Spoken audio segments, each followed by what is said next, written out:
Okay, that's straight. It is.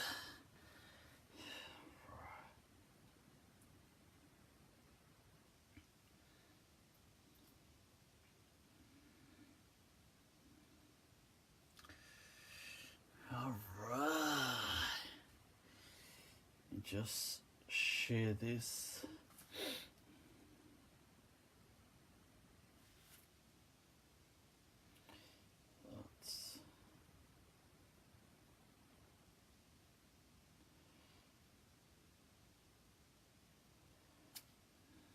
Come on.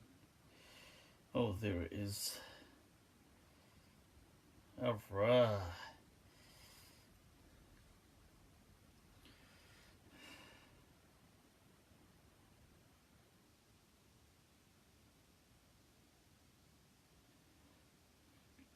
Almost done, folks. Almost done.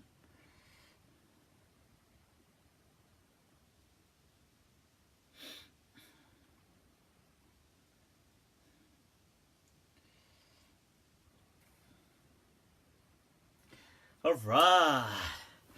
إن الحمد لله وكفاه والصلاة والسلام على رسوله المصطفى وعلى عباده الذين ارتضى ومن بهداهم اهتدى وبآثار أهل المدينة اقتفى وبعد فسلام الله على القوم أهلا وسهلا بكم ومرحبا Juan, Layth, bienvenidos a todos people بخير راغلة خوش آمدید and swagatam. Right, alright folks, alright, God. You know what, I think I need to restructure these classes to have them, or these sessions, to have them a bit earlier. Bloody hell, this keeps tilting. Because now the hour has gone forward as well, so we must be all feeling it really. In the UK anyway. Right, so what's going on? Ayub, I'm good. Alright, Imran, you're doing it. Hina, alaykum assalam, Jamshed, Nicholas, alright, ¿cómo estás? People, this guy is definitely the D.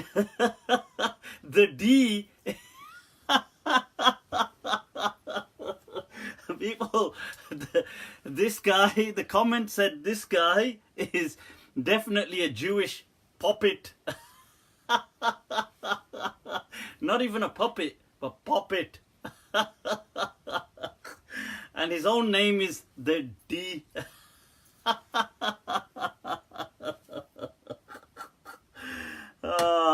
People. You couldn't make this stuff up if you tried, I guess, but what's going on? Right, Hassan, Wasif, alaikum assalam, all the way from Vancouver. How's your phone? My phone is no good. That's a different phone, Maj. That's a different phone. That's business, business. We cannot talk business on this, this only Mufti talk here. Right, so if you get back to my actual messages, Maj, rather than and fill me in over there with how to resolve those tech issues. Ibn Battuta says, is Farid your friend now? Khadim Rizvi says, Yahudi agent. I mean, at least I think they should pay me then, at least if I'm their agent. I mean, yeah, there should be some benefit rather than just being labeled an agent. I mean, I might as well be like a billionaire agent. What the hell? Go on then. Rather than just taking the title. Salam from Ilford via Jhelum. Ya salam. That's a bit of a lengthy route. But wa alaikum assalam. People, today will be taking a look at quite a few issues. Also the topic which I was supposed to cover last week, but I couldn't go ahead with it. Sleeps 112 is saying Mufti equals double agent. Right, anyway. Big up Jhelum, yes, salam. All right, big up Jhelum, people. Somebody says you didn't answer Ibn Battuta. Ibn Battuta. Am I Farid's friend? Are we talking about Fariduddin Ganguteli? I don't know what being a friend means, but friend. I'm not that I'm aware of. I'm not on any. He's definitely. I'll leave that comment. Right, I'll let the show heat up a bit more first before I drop vibes like that. No, nothing. There's no communication between us. I think he's. I don't know too much about. You see, unlike a lot of my haters, I don't actually stalk these people, believe it or not. I'm not saying I've got a life. I'm just saying I'd rather be watching some TV series than trying to stalk these fools.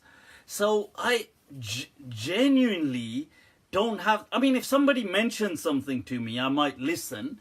If somebody said, "Oh, do you know this has happened?" But I won't go out of my way and follow and watch for hours on end these fools.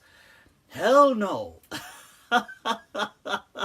Farid said he made a tweet about it in such a proud way. Damn, I overdid this yesterday. Had to rest it today, couldn't even go to the gym. These hand exercises and muscle exercise. These arm exercises, people. Right, so so he actually made a tweet about me saying he watched 180 hours of me. I was just, wow, you know. Why do I only get the weirdos saying that about me? There's like, you know, in a parallel universe, there must be like another Mufti Abu Layth where awesome people actually watch 180 hours of him.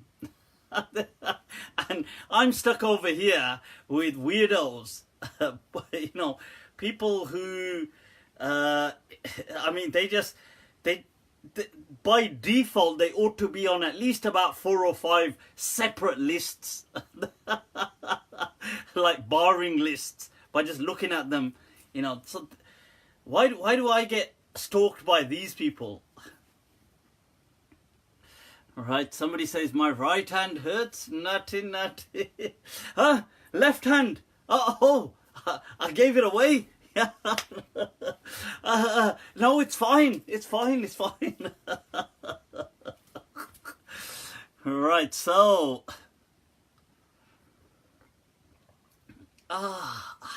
chai. People, what is going on?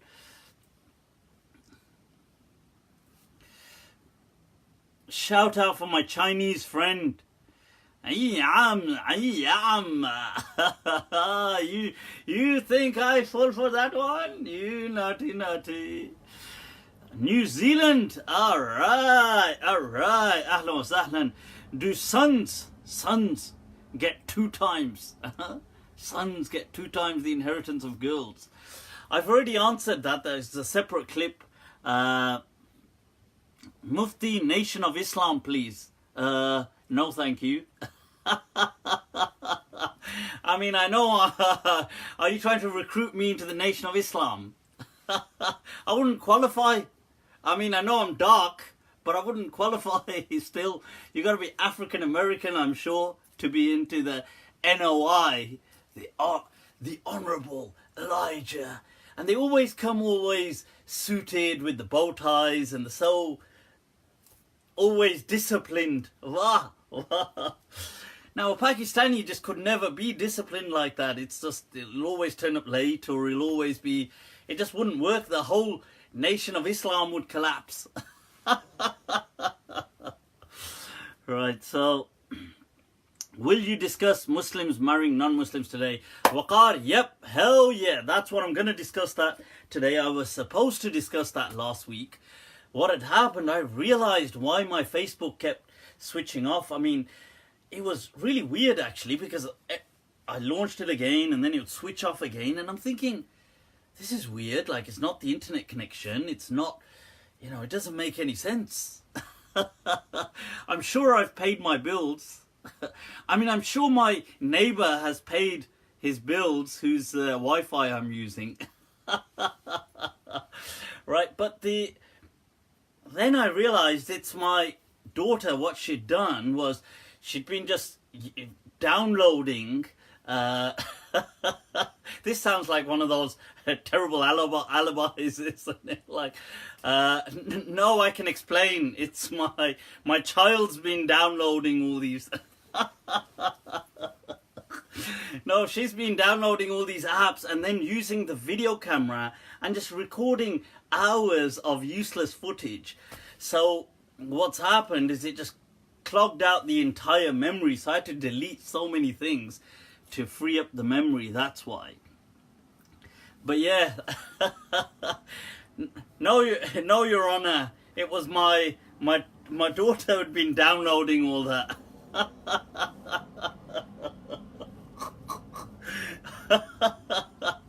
Yeah, so Mufti Saab, can you discuss whipping, lashing? Whipping and lashing. What is this one, huh? Right, so very disturbing. See the Taliban, oh, whipping women, huh? What? Akram? What websites have you been watching? You naughty. Watching the Taliban whipping ladies. What are you on about? Yeah, toba. यार जाए तो कहाँ जाए? आदमी जिए तो जिए कैसे? Well, how can we? ये पापी संसार doesn't let us be us simple folks, people, simple folks. What's your view on mut'ah? My view. Is it true that they believe that Mr. W.D. Fard was God in person? I take it you're talking about the Nation of Islam. I've got no idea what they believe. Right, so what's going on, folks? What is going on? What questions are we looking at? Can we discuss the issue of Salafi extremism rising in the world? Can we, every week I say I'm going to put some kind of like a scarf here. So I can just put, and I have to every week resort to this kind of tissue. Astaghfirullah, akhi. Ya akhi. Inna lillahi. Oh, I gotta, you know what? Somebody made a post and I thought I want to read this out during my live. They tagged me into it. Wait there. Un momento. Right, let me just bring it up, people. Bring it up. Wait there. Right, okay. So somebody, Arthur Morgan. Right, it was on my, it tagged me in it, so it's on my wall as well.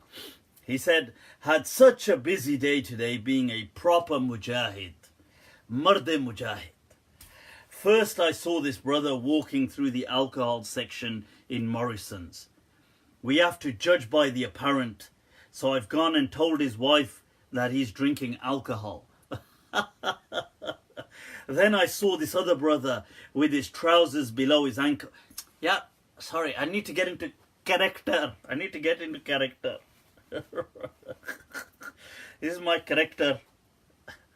Right, so then I saw this other brother with his trousers below his ankles.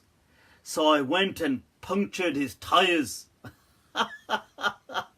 This is the adhab min Allah ta'ala min fawqi sab'i samawat.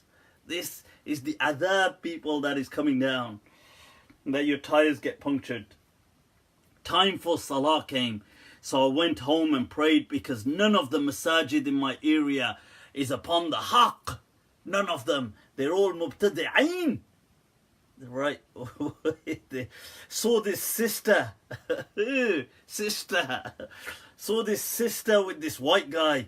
I'm assuming he only converted to marry her. So I went and shouted in her face that she should divorce him. Then I went for chicken and chips with the brothers. We chatted about other people's personal lives to make ourselves feel better about our own. Boasted about how other people are deviants and we are on the haqq. Then we made a group dua against Mufti Abu Layth. Because he's a proper fitna of the age. And now I'm knackered.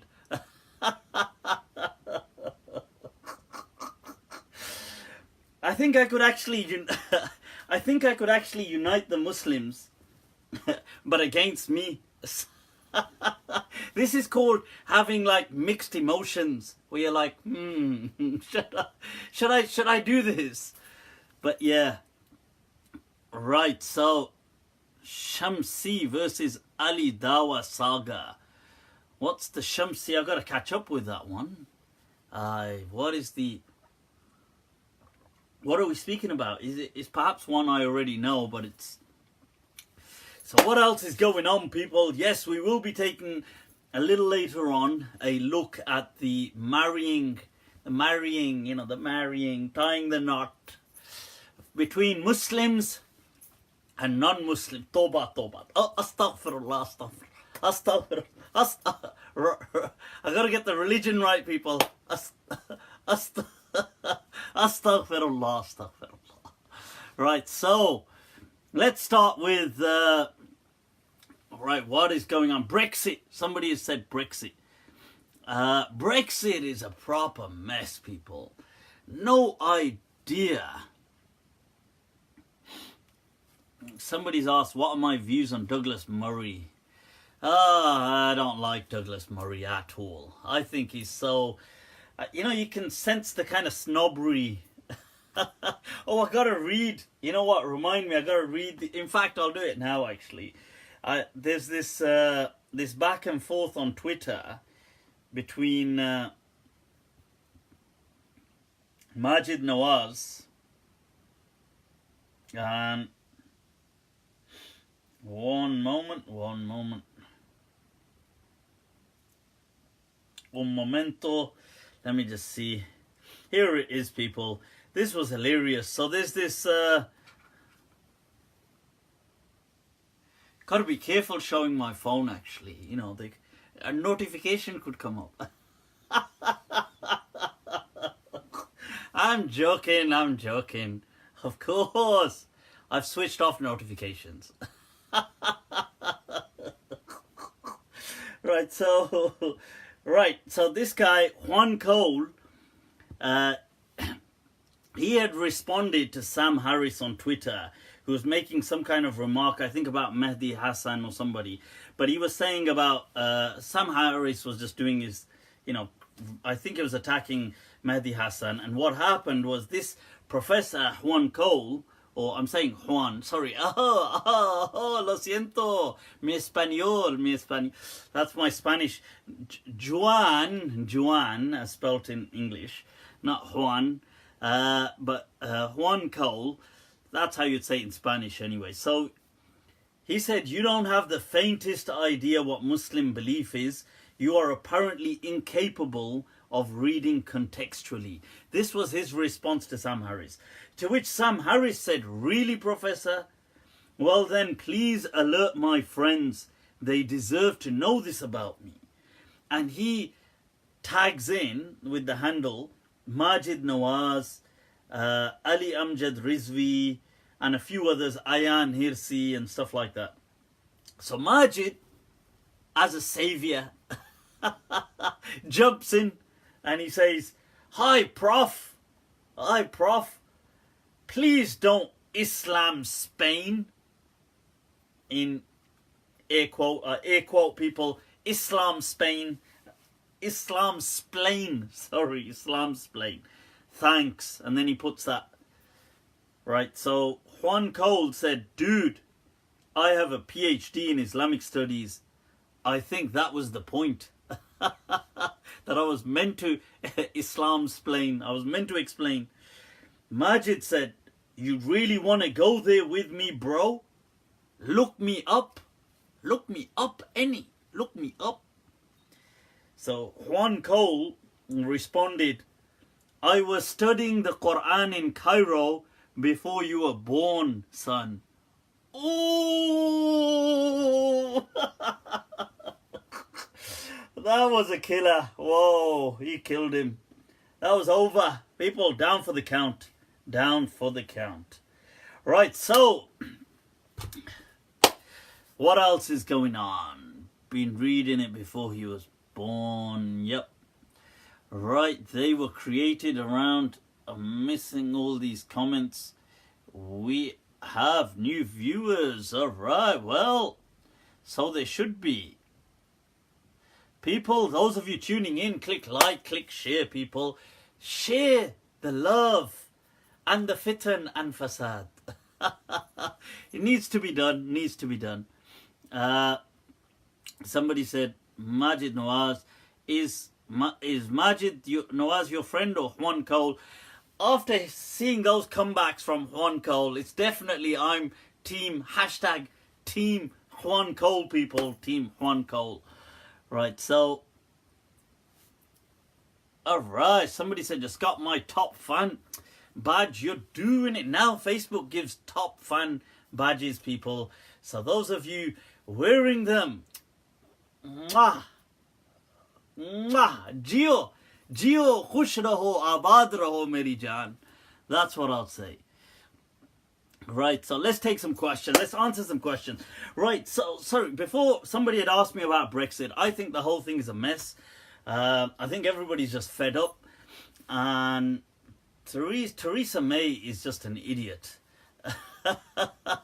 All they have to do is just get whatever deal they've got and just stipulate, just add the final layer, say that this is the deal, but it must be ratified by the public. So the public must get to vote this final deal in, that this will remain.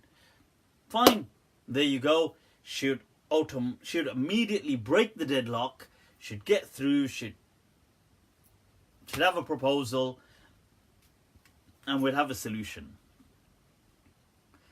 Right. So what's going on? Right, people. What questions can we look at? Right, those of you that, let's share some international news whilst some questions. So Brunei is saying, right, for all, for the LGBTQI community out there, this little announcement that Brunei has said that if they catch you, you're gonna get stoned. But the worst part of it, it's not the kind of stone that you're probably thinking. Like, they're not gonna buzz you out. Like, alright, I'm gay and I'm buzzing. No, my friend. This one carried rock and he pushed rock. Okay. What on earth is Brunei on about, for God's sake? They want to stone people. They want to stone, like, throw stones at people.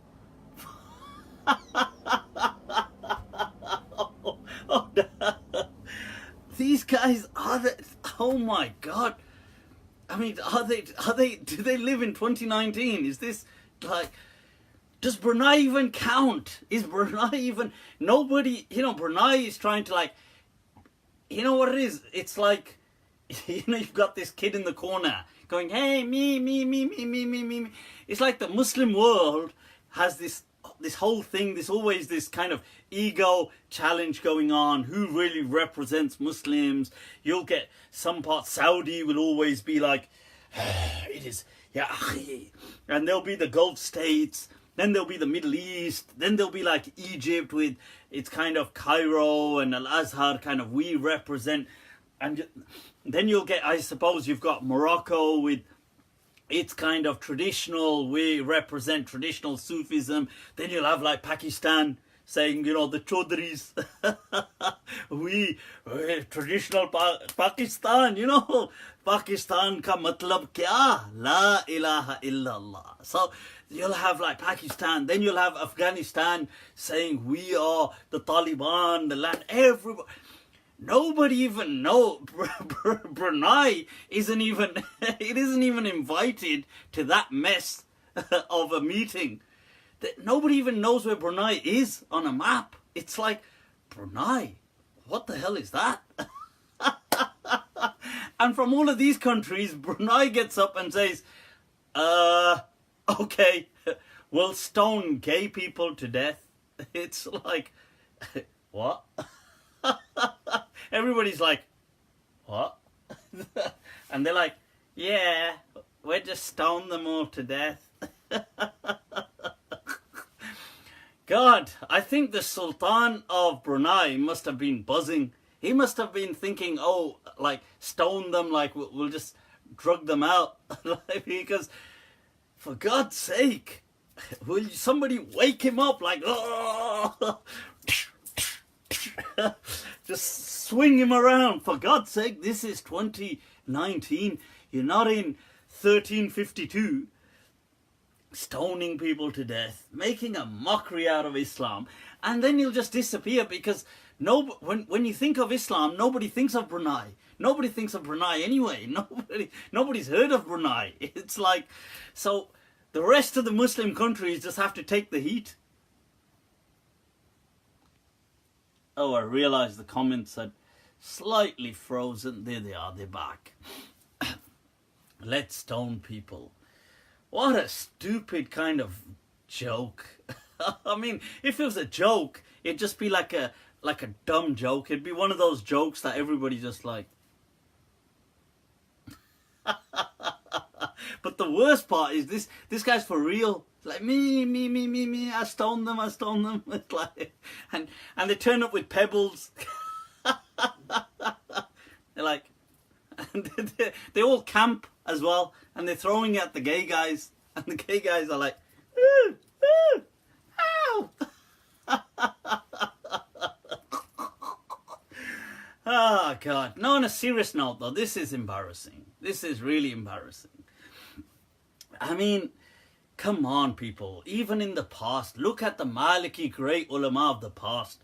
600 years ago, they were speaking, saying, Abul Qasim al-Burzuli, people whose name sounds like as though he's from Brazil, but he's not. Al-Burzuli and his fatwa are over there. You can't actually see them, but there's a volume of the whole set of them in about 7 volumes. He was the Shaykh al-Islam of his day and age, a legend of a scholar. In his day and age, he had taught how stoning was abrogated through trajectory hermeneutics, people. That the day and age had changed, and therefore the hudud had changed. And that is the school of Medina, that is Maliki fiqh. He issued that ruling, he taught it, his students after him, the generations after him, and this was argued for. So my point is, and then you had in the east, he was in northwest Africa, modern day Morocco, around that region, and he travelled a bit through northwest Africa as well.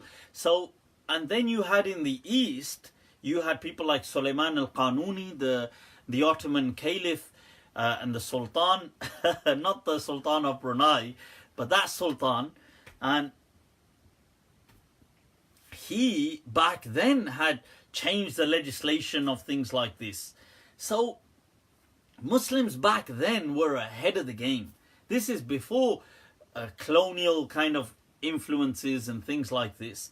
And today they're just going backwards in full throttle, full speed. They're going in reverse.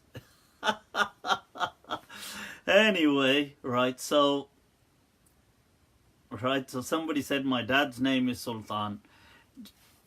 Gio. Right, so So my point is that, look, these things, it's silly having these kind of rulings. And you have to remember that the stoning thing is not in the Quran. It was abrogated, but the point is that it was part of the Jewish Bible that the Prophet condoned for them and allowed until the verses in the Quran came at the time saying what to do with people who'd committed adultery. And then with time, these things are hinged on the kind of collective ethics of the age. As they change, the rulings change. So that's why Abul Qasim al-Burzuli in his time said they changed. Now, even in the Prophet's time, you can see hints of that. So it's hinting. So you have a case where a person comes to the Prophet, and in fact the hadith is in Bukhari, but it's an abridged version, and there's Ibn Hajar in Fath al-Bari brings the lengthier, slightly lengthier version, where the person comes to the Prophet and he says that I've committed, like I've had sex with some woman and so on, and he mentions that, and Ibn Hajar brings the riwayah, and the Prophet just says to him that, look, have you prayed salah? And then that is a forgiveness for it. Now my point is that these riwayat are already there. And hence the mas'ala that halit tawbah tusqitul hudud amla is a fiqhi debate. So does tawbah, just mujarradu tawbah, yusqitul hudud amla, is a classical debate that does tawbah, just simple tawbah, drop all hudud. And there's part of the Hanbali madhab held that view. It upheld that was valid.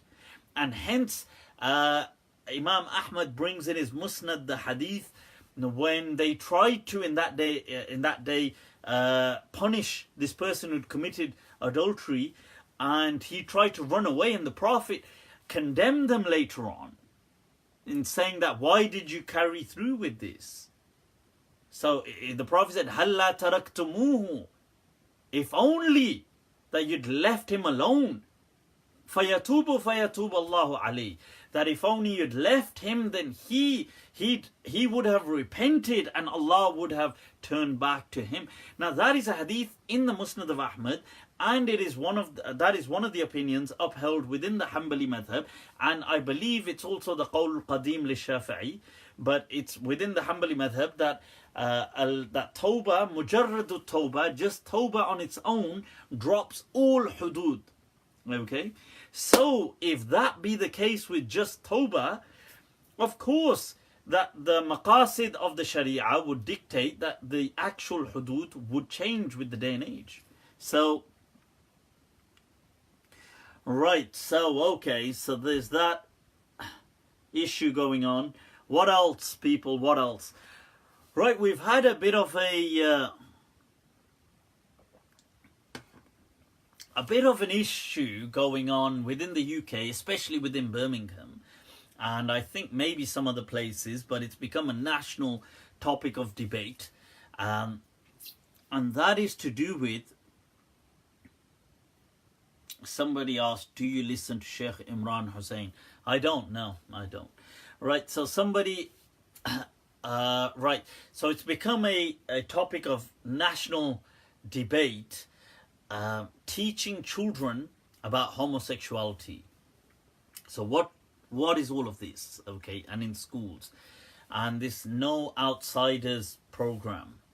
Right now, I want to say that, look, I think that this whole topic, this whole debate has been mishandled. Okay, it's been mishandled, especially by the people repping the Muslim cause. That's what I feel. That's my, perspective from how I've seen things on social media. Now you've got, yes, there's been a lot of kind of protests and stuff like that. But what I feel is Muslims need to stop.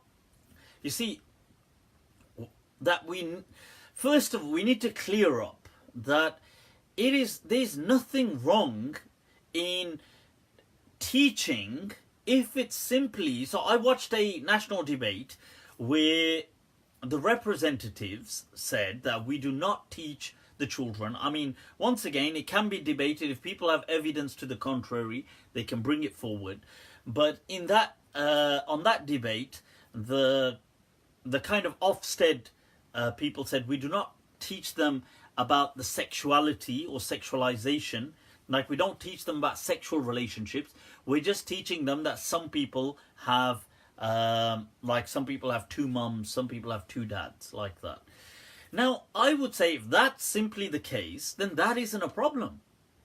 That, you know, that is not a problem, people, right? Because if that is the reality, because there are people out there that have gay parents. So if that's the situation, if that's all they're teaching, if they're just creating an awareness, then that's fine. If they're teaching things about sexuality and about actual sex, not just sexuality, about sex, then I agree that it's problematic, I feel, depending on age appropriateness. So to what age? So I feel that's fine, teaching young people that, but I think some ages, they should, like, there's not, like, I would disagree strongly if you're teaching that to like a 5-year-old about sex. Like, I would feel that I would disagree with that, because I feel that you shouldn't be kind of imposing the specifics of sex upon young children. Now, so if that's the case, then that's how you should argue it as Muslims. Right? That's what you should be presenting. That, look, okay, that the age, if it's just teaching them that, look, some people have, as on one of the debates I watched, that one of the Ofsted kind of inspectors said, no, all we're teaching is about relationships and not about actual sex. That doesn't come into it at all. I don't know if that's the reality or not, but that's what I heard on this one national debate. If that be the case, that I think is not an issue, and we as Muslims shouldn't become insecure to that, right? We need to relax. You're not going to become gay just by knowing other people are gay. It's like, oh no, now that I know other people are gay, I can't help it. I can't help Oh no! I can't help but become camp. It's like, look, relax yourselves, people. Stop becoming so insecure, okay? Just because other people are gay, you don't just become gay by knowing that, okay? Some people have got some serious insecurities. And it makes me think that there must be a lot more... you know, these people that are seriously insecure, I feel that they're kind of closet homosexuals or borderline. This is why they're so kind of, they get worked up about these things. Now, so just to clarify, that's, so that if it's just relationships, I would say that that's not an issue, right? I've got a young daughter, I mean, one's 7, one's 4. Now, if somebody said to them, and not to kind of go OTT over the top, but if they had something where they said, look, by the way, some people out there, they have a mum and a dad, and some people just have a mum, and some people might just live with a dad, and some people might live with 2 dads, and some people might live with 2 mums. I think there's nothing wrong in that. Personally, I don't think that that's problematic. Because I think children, they just observe, and they understand that the kind of default thing is like a mum and dad. And they just get that. And they understand that some people might not be like that, but that's the kind of default setting. I don't think you need to worry too much about that. That this is almost inherently built in.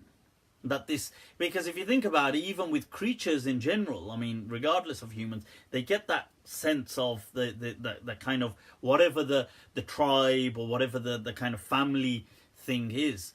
Now, but if they were going to teach about actual sex, then I would have a problem. If it was at this kind of age. Okay, so a bit older, I wouldn't have a problem that they teach them that there are sexual relationships. But at a very young age, I think that you're robbing the children of their innocence and things like that by all this kind of sex talk. So that's the angle that I feel that Muslims and non-Muslims, because there's many non-Muslims that agree with us on that. You know, you'll be surprised. There's many people in this country that agree on that. That, you know, you shouldn't be teaching sex to very young children. So if that's the issue, that's how we should be promoting it. Not in a kind of, homosexuality should be like... And I think, you know, I watched this one interview with some guy said, look, but it's, it's my religion, you can't be like this any. You can't be like this any. So, and the person not asking you any about your religion any. They're just saying that that it's being taught that some relationships are like this. And then there was is it Good Morning or one of those that I saw, and this question that, look, but is this a sin any in our religion any? Look, you have to understand something, people. Look, your religion is a private affair. Okay? It is not a sin for non-Muslims. Right? Non-Muslims are غير مخاطبين بالشرع. They're not بالتكاليف الشرع. They are not mukallaf. They are not liable for Islamic teachings. So you don't say to a non-Muslim, you never prayed Dhuhr. That's gunaini. That's guna. Because they're not being asked to pray. They're not Muslim. So they're not asked to follow the Sharia. So this is for you. It's as a person. It's like, I believe that, look, this is my belief. Fine, this is what I live by. You don't believe that. So fine, you teach what you believe. And somebody, there was this discussion online, and I mentioned that, look, Imam Malik taught us that we ought to defend the rights of people. When he was asked about people who were committing as a lifestyle choice people. No, I don't just mean as a one-off, as a lifestyle choice. They would engage in actual incest relationships. Right? In Imam Malik's time, when he's in a position of power, power, not like just you and me sitting here today, or like some of these total keyboard warrior losers. He was in an actual position of power, where he could actually implement or have implemented what he wanted. And he was asked that, look, there are people who marry their own sisters, their own mothers, their own daughters, and they say that's their way of life. Should we get involved as part of the state, so to speak? And what did Imam Malik say? He said, La. No. He said, if that's their way of life, that's their way of life. We do not get involved. Even this is for those who were in the Muslim country, in the Islamic kind of empire, that we do not get involved. Imam Malik said that Allah taught us to be tolerant of when they even worship other gods other than him. This is their personal practice. If God was tolerant about that, why would it bother him about this? That if they do this, they do it. Obviously, we disagree with it. We're not going to do it. We don't advocate it. But if that's their way of life, that's their way of life. So I think there's so much to learn from what Imam Malik was teaching. So we have this thing today that we have to not only... We don't want to do it, but other people, and by the way, nobody can disagree. So I mentioned, I've got a talk on YouTube called, it's a segment from a lengthier segment called Homosexuality and Islam, a Diverse Perspective. Now, or a diverse history, I think it's called something like that. Now, in there I speak about how there were several scholars from Islamic history who believed homosexuality was not haram. Now, amongst them, Qadi Yahya ibn Aktham, who used the Quran to justify that it wasn't haram. And there were other scholars and people, and I mentioned stories of people who were open about their homosexuality, like Abu Bakr ibn Dawood, the great muhaddith, master of hadith.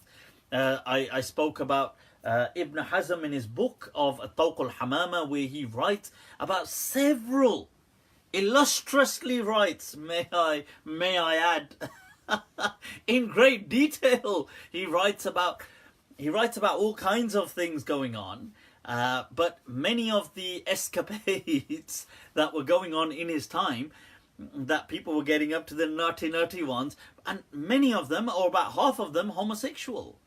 And he'll be writing about it, and he says, oh yeah, and this fulan person and this fulan person, and he seems to be very kind of just laid back about it. He doesn't seem to be like, he's just saying it. And he begins the book by saying, I'm over 40 years of age when I'm writing this book, so don't think I wrote this out of some kind of like childishness. Okay, that I'm of a mature age when authoring this. And there is an English translation of it. You should read it. It's called, in Arabic, Tawq al-Hamama. I think in English they might have called it Ring of the Dove, or yeah, I think something like that, Ring of the Dove or something like that.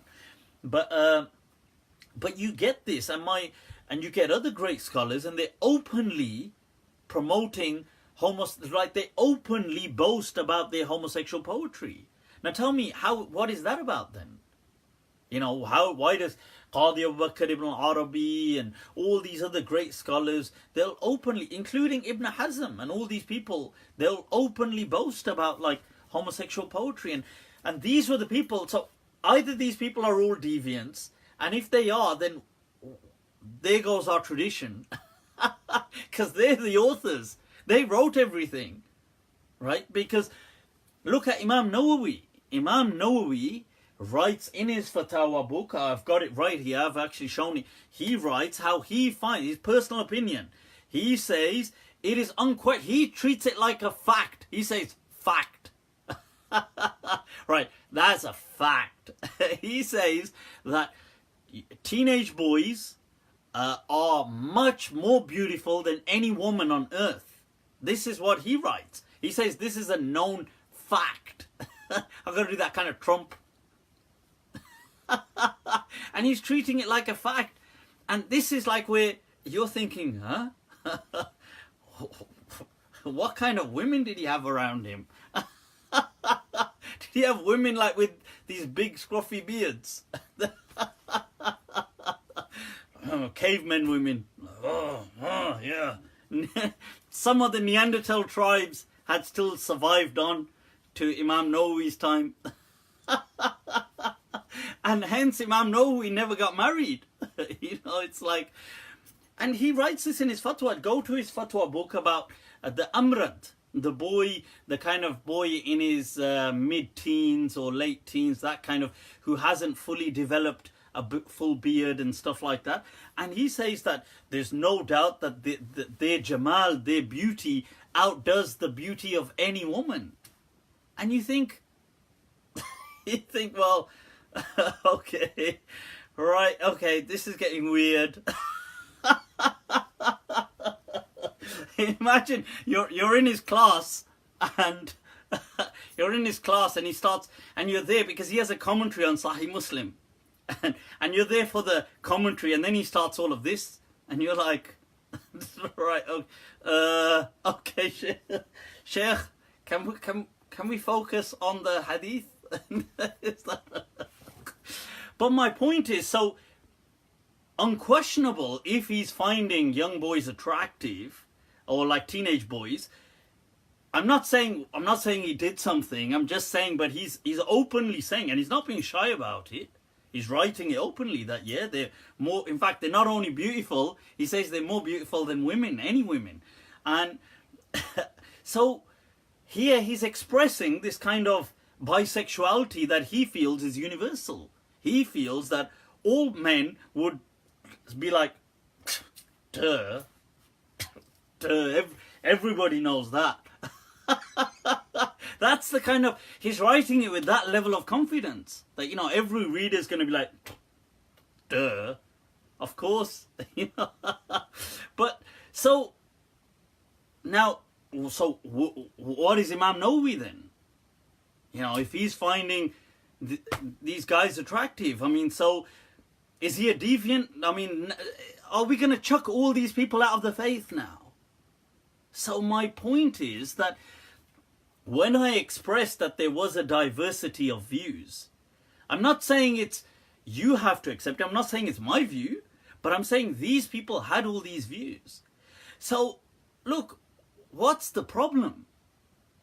What's the problem? If some people followed some of these views, I'm just saying, why does it bother us? Why does it doesn't have to, like, people feel that my Islam can only be valid so long as I can impose it on the whole of the Muslim Ummah. And then my Islam is good enough for me. Why? Your Islam is for you. You know, like, look, all the madhabs disagree amongst themselves. So look, according to one madhab, like the Hanafi madhab, borderline alcohol is fine, you know, with their nabidh. According to the others, it's haram. According to some madhabs, they've said things like Qarafi and others, some other Malikiya, that look, cannabis is not haram. According to others, it is haram. According to some madhabs,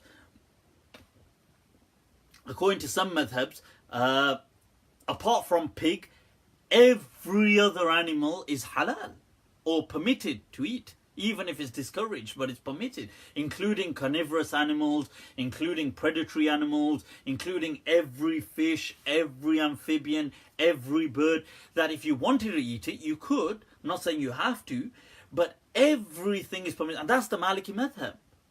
But yet, so many of those things that they would, like eating crocodile, eating kangaroo, eating eagle, let's say vultures, eagles. I'm not saying you have to, but I'm just saying that it's not haram. Eating tigers or lions or endangered species. we need to curb it. We need to curb it. Eating wolves, right? So I'm just saying that it's not haram. According to all the other madhabs, it's haram. That look, the madhabs have disagreed in almost everything from the beginning. What's the big deal? We've never had uniformity. You know, we've never been just all monotonously one. That has never happened. So where people follow different views, they do. So look, if some gay people, right, I'm just saying, let's say some gay Muslims said, oh, right, I'm gay, I'm Muslim, and they follow that view, let's say, that there have been some ulama in the past, they've been a minority, they follow that view, that they say, look, that this, you know, that this isn't haram or whatever, that's their way. Now, we can disagree with them. We can say, look, okay, according to my understanding, it would be haram, but okay, fine, that's their way. Like, what's the big deal? Why do I... No, I can't have peace until you don't have the same view as me. But you don't have the same view as me in almost 99% of fiqh. Like, we don't agree in hardly anything. I'm Maliki, for God's sake. The Maliki madhab, even amongst themselves, they disagree so much. So, this is my point, that why do we have the urge to impose on others? Islam is for me. Like, if I feel, oh, being a homosexual is haram, let's say. Now, that's me. Fine, if somebody said, look, I follow what Qadi Yahya ibn Aktham said, or these other people, and it wasn't haram, majority of the Muslims did feel it was haram, but fine. Like, what's the big deal? Do you become homosexual because he said that he follows an opinion that is homosexual? What's going on? Like, what's the big deal? So just let them be. It's not like if they didn't say that, they're gonna stop being homosexual. They're still gonna be you don't resolve anything. That's my point, right? So that's what I'm trying to say. And you know, the irony is, somebody just on there said liar. Huizman said liar, and I sense, I don't know, but my gaydar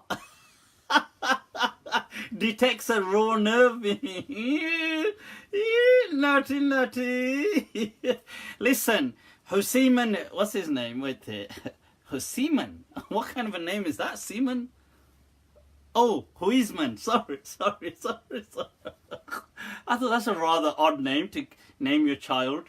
Who Seaman? Okay. I thought it's rather cruel. Who Seaman? This one, who Seaman? Not you Seaman? Neighbor Seaman? Which postman Seaman? Which Seaman? Where did this Seaman come from? Well, who Seaman? I just want to say, look, it's alright. You can come out of the closet. Anyway. Alright, so I just wanted to share some of that. God, honestly, I just don't get the big deal. That I think, look, just live and let live. Believe what you want for yourself. Why impose it on others? Just, if I believe, look, like, think about it. If I feel eating, let's just say, I don't know, if I felt eating crocodile was haram, which I don't, but I'm just saying, Malikis think it's permissible, and somebody said, no, according to me, eating crocodile is halal, fine, it ain't gonna make me run out and eat a crocodile. Like, I'm just saying, just chill. Chill, man, chill. And, I don't get what people are getting upset about. I'm just quoting how the ulama had, that they were probably, in nature at least, bisexual. In nature. I'm not saying that, I don't know whether they practiced gay relationships, but they probably, most of them didn't, but and something, in that clip I quote a lot of people, and I'll tell you people that, some of the things you read about some of these scholars, you think, I'll give you an example. There's a really famous Qari, right? Really famous Qari Sahib, right? He's one of the key transmitters, and he was a major grammarian as well, a rival of Sibawayh. He's from the time of the Salaf, yeah? Now, his name is Kasai. Now, Kasai is one of the main transmitters as well of one of the qira'at of the Quran as well. Now, they would say about him that he was epic, he was a legend, he was like this, and, the guy knew his grammar to the T, and he knew his recitation like clockwork, and he knew this, and it's epic. But then they would say, oh, except he would often, they write in Arabic, غَيْرَ أَنَّهُ كَانَ يُدِيمُ النَّبِيذ وَيَأْتِي الْغِلْمَانِ. That except that he would often be drinking that kind of like alcoholic drink, which he believed was halal, and he would often have kind of gay sex. You think, what? with his servants. He says with his male servants, Ya'til Ghilman.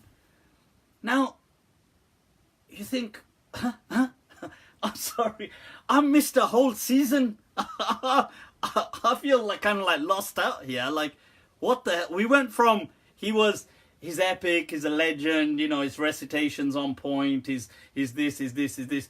Oh yeah, and he used to often drink nabidh and have kind of gay sex with his male slaves. And you think, huh? Like, wait a minute, where did season 4 and season 5 go? How did I end up there? Like, but I mean, so my point is, people need to seriously tone it down. I'm just quoting the scholars. Don't shoot me. Don't shoot the messenger. The hadith says the messengers are always safe. Okay? Ar-Rusul Amina. That when a messenger brings a message, no attack me, no attack. I messenger only, only. This one only. No, sir. Yeah. Right, so anyway. Right, so let's move on. Am I Pakhtun? Pakhtova hai, Sajid Hussain. Right, so what are the questions? Let's take some questions, people. And then what we'll do is then we've got that whole topic to discuss on marriages. But let's take some questions first. Mufti is from Mirpur. Apun to Mirpur se hai, Mirpur.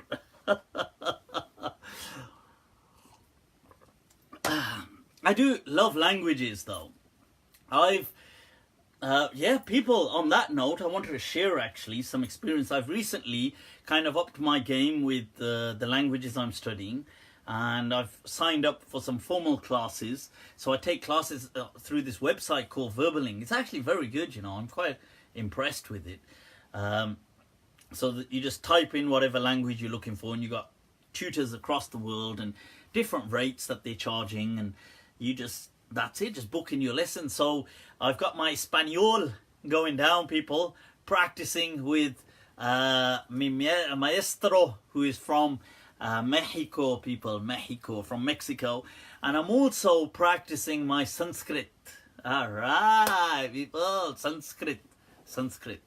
I'm intrigued. I actually love languages like that, and I think people, it's a shame that, I mean, with Sanskrit, I find it really intriguing. It's such a classic language, and one of the earliest of the Indo-European kind of branch. But yeah, anyway, I thought I'd share that with you guys. Right, so, alright. ¿Cómo estás? Muy bien, people. Muy bien, that's it. Going back to the roots. Oh yeah, I mean, I think all languages are our roots, people. Right? Learn them all. That's what I say. Whatever you can. But I think, you know, on that note, I want to say something else as well. That I was reading a study, and you guys have probably seen this. It was being shared by a lot of people. It was on Facebook and on many others. It was an actual article from certain media, certain newspaper outlets, about why that age seems to, time seems to pass much faster with age. So, and they were trying to explain why this may be so. So for example, let's say for a 20-year-old, 5 years or 10 years would seem like a long time. But let's say for a 50-year-old or a 40-year-old, that same time, like 2 years spent as a 20-year-old, will not feel like 2 years when you're at a later age. So they were trying to explain what could be the reason for this. That why does time seem to go much faster, become more processed more rapidly as you age? So one of the explanations was things like, they were saying neural networks, like within your brain, that at a younger age your brain is still making those neural networks, and at a later age it's already made them. But I don't think the article actually did a good job, so I wanted to share that with you guys. That, you see, in psychology, I remember going over certain things like this before. There has been a lot of research on how memory works. Okay, now you have to understand that our memory is kind of designed to stick to, kind of like poster for us key issues that are important. Now, it does log kind of everything, but what it does is whatever's repetitive and mundane, the memory kind of flushes it out. So if I asked you as an example, let's say you've been working or studying or whatever you do, you have a routine, and I ask you, well, you know, when you went to work this morning, describe your journey to work and what happened. You might be able to do that quite successfully because it's only this morning. Now, or when you were coming back from work or uni or whatever. Now, if I asked you, okay, last week, Wednesday, describe your journey coming back from work. Now, unless something significant happened last week, Wednesday, you will not be able to recall it. Because you'll just remember a generic kind of return home. You can't remember Wednesday specifically. Unless something out of the ordinary or something happened on that day. So long as nothing extraordinary happened, it will just be kind of squashed, and your memory will do that. Now the problem with this is, imagine so many years of your life you're just doing the mundane. Your memory will just literally squash so much of it. And that is your life that it is squashing. So whereas when you're younger, there's a lot more happening. There's like the mundane, things are not so mundane. They are, but there's a lot of different. So a 20-year-old would either be studying, there's uni life, maybe they're trying to get a job, maybe they're about to get into a relationship, maybe they want to buy their first home, maybe they want to there's a lot happening. Maybe they're traveling, maybe they, just had some emotional experience, some relationship experience. So there's a lot. They're meeting new people, they're learning new skills. Now, as you later on in life, as you age with life, you stop doing those things. So things become mundane and your memory starts compressing them. So my advice to a lot of people out there is seriously that make sure you continue to set yourself multiple goals. If they don't need to be massive, they can be, but you achieve them. But you continue to do things with your life that are different, that are kind of like flavoring, if you like, that this is why I was saying, if you want to learn languages, you're learning this language, you're learning that, maybe you're traveling, maybe you're making new friends, but you're doing things continuously that are new in your life. So it really enriches and it adds so much more quality to your life. So inshallah, I thought I'd share that, people. Ray, shukran, barakallahu feek, for the kind words there. Right, so what else is going on, people? What else? Shall we take some questions from people had posted? And then we'll go to the part on marrying. Right, so what's going on? What's going on, people? Right, so let's see the questions that are bothering the good folk of Facebook. Allah. Hez Jamrock. Hez Jamrock always has some interesting, weirdly interesting questions.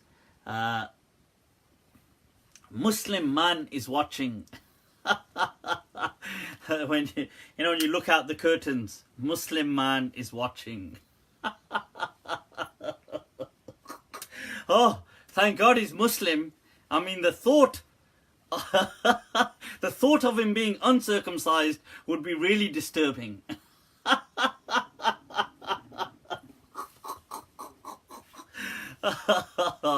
I'm sorry, bad humor. Right.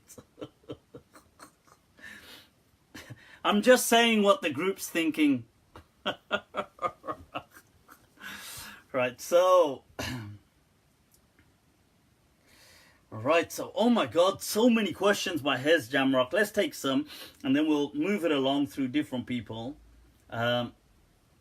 According to Quran, we can marry only those people of the book who are monotheists.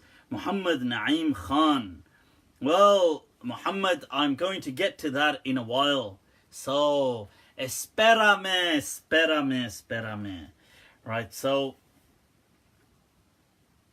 what's the best way to deal with kafir? What's the best way to deal with kafir? Right, so who want proof about God or Quran? The only thing I was thinking is we have scientific and historical proof, that too before science existed, and God has to exist because he is the ever living. If something created the universe, then what created that? God isn't created, or he wouldn't be God. God is the Hayy al-Qayyum. This guy really seems sure about himself, doesn't he? Why do I feel like he's trying to convince himself first and then tell me? This is the I would like a more detailed response from Mufti's perspective. Right, well, look, I would say just don't worry about trying to prove things. You see, when we say, can we prove that God exists? We can't prove God exists, but we feel it. To me, as an individual, to me, I've said this before on so many occasions, that look, the world just trying to make meaning of things, the ability to try to make meaning of something, to me, cannot be meaningless. That's to me. Now, one could argue that I may be wrong, but to me, it doesn't make any sense that this is just nothing, that this equates to nothing, that there is something greater than me that has created us all, set us all in motion. Right, so, but it's coming back to the proving. You can't prove either ways. You can't prove that there is no God, and you can't prove that there is a God. But, I mean, you can present some rational explanations, but it's not the same as, it depends, unless that's what you mean by proof, then that's fine, you know, but it's not real, like, concrete proof, because then it wouldn't be faith.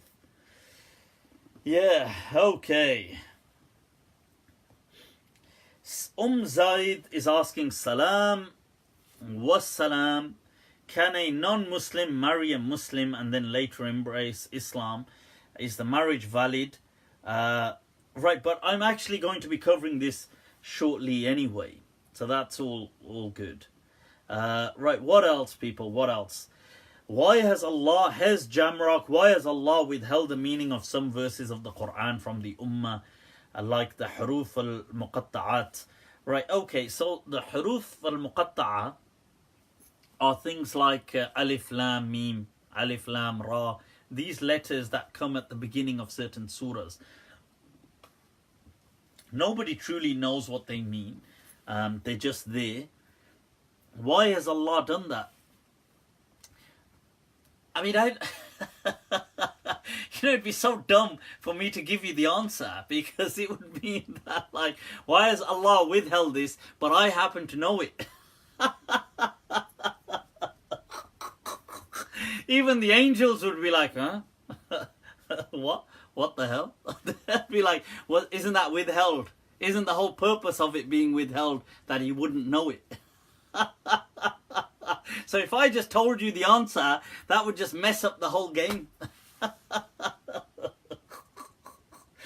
I think that these things were there in essence. Partially, obviously, it went with the whole, the way the sequencing of the letters and everything. But I also feel it's to kind of enshroud some mystery and to let you know that you will never truly comprehend everything. It's a lesson, isn't it? That's what I think. I mean, I don't know. It'd be odd if I did know and nobody else knew. That would just be really weird. Right, so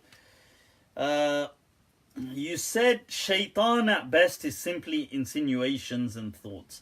How then do you interpret the verse وَإِذْ قُلْنَا لِلْمَلَائِكَةِ اسْجُدُوا لِآدَمَ فَسَجَدُوا إِلَّا إِبْلِيسَ أَبَى وَاسْتَكْبَرَ وَكَانَ مِنَ الْكَافِرِينَ. Allah. Right, okay, that's an interesting one, you know. What do I think of the story of Adam, of the bowing of the angels to Adam? You see, I feel that when it comes to... Right, okay. The story of Adam alayhi salam, there's many parts of his story, okay, of Adam. For example, him being, you know, Allah saying, oh, we're going to have this type of human that's going to be different and this and this. I think that's all real, and that was all literal, that he was unique in the sense he was, that he had this unique cognitive capacity, as Allah mentions, and then obviously his offspring and so on. I feel personally that was a real understanding, but I feel that there's certain things certain stories in the Quran, some, especially to do with Adam, some aspects are kind of layered with, they have realism to them, but they're layered with symbolism as well. So some are symbolic as well. They're kind of like an allegory for life and things like this. So when it came to the angels were told to bow down to Adam, and they did, except Iblis, that part, is that literal? Was that like Adam was stood there and then all the angels came and they bowed down to him? Is this what we think happened? You see, because if you think of it like, remember I have a segment, a clip on how to view stories within the Quran, that you have this zoom in and zoom out effect. If you want to take it just as a story, it's fine, but if you want to take it as literal, then you zoom in, you find, does it still stand? Is there consistency? So when you take it in, you zoom in, you see that, wait a minute, there's a lot of problems here. So for example, Adam alayhi salam, the question of, okay, so where are these angels bowing to him? Is it on earth? Is it in the heavens?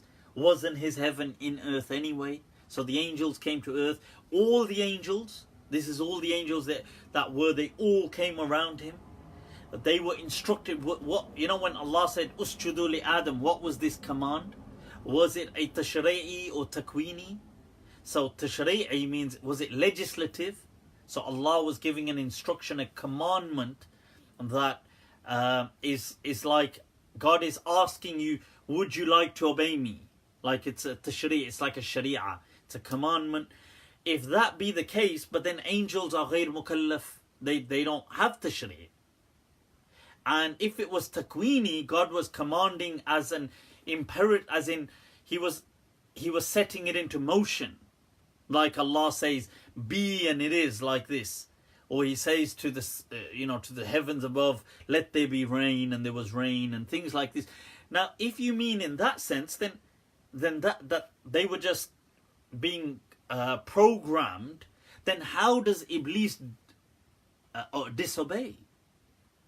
Because if it's takwini, then he's unable to disobey. And if it's tashri'i, then the angels don't really have a sharia, and they don't have any taklif, and they don't have, and where was this taking place, and where was, so what, you find that there's a lot of inconsistencies. So in my understanding, that there's certain parts of Adam's story that are just mentioned as symbolism, and some parts that were real. Now, so it's a bit like, imagine I was to speak to you about somebody that you knew. Like, or let's say I was to speak about somebody who's like a hero, I don't know, of the recent past. And I was to say that, like imagine he was an ancestor of yours, a great-grandfather or somebody, and I was recalling an event that one day, he got in trouble, let's say with the system, the authorities, and they tried to put him into trouble or something, but he got away with it. As it not got away with it, but they failed in their plot.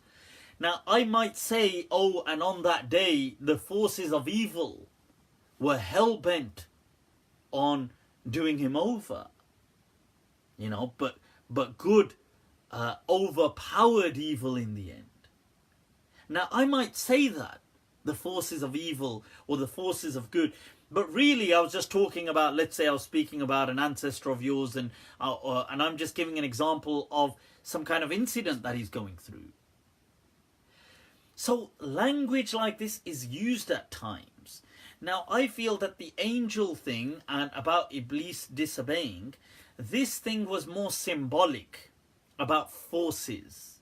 That Adam was told, that God had is telling Adam that there are many forces of good that are subdued, that have succumbed, and they are subordinate to man. But yet there will be some forces of harm that will work against him, that refuse to subordinate. that refuse to succumb to man. And I think this was just a kind of a story, a symbolic story, an allegory that described that best. That humans will always have a struggle in life.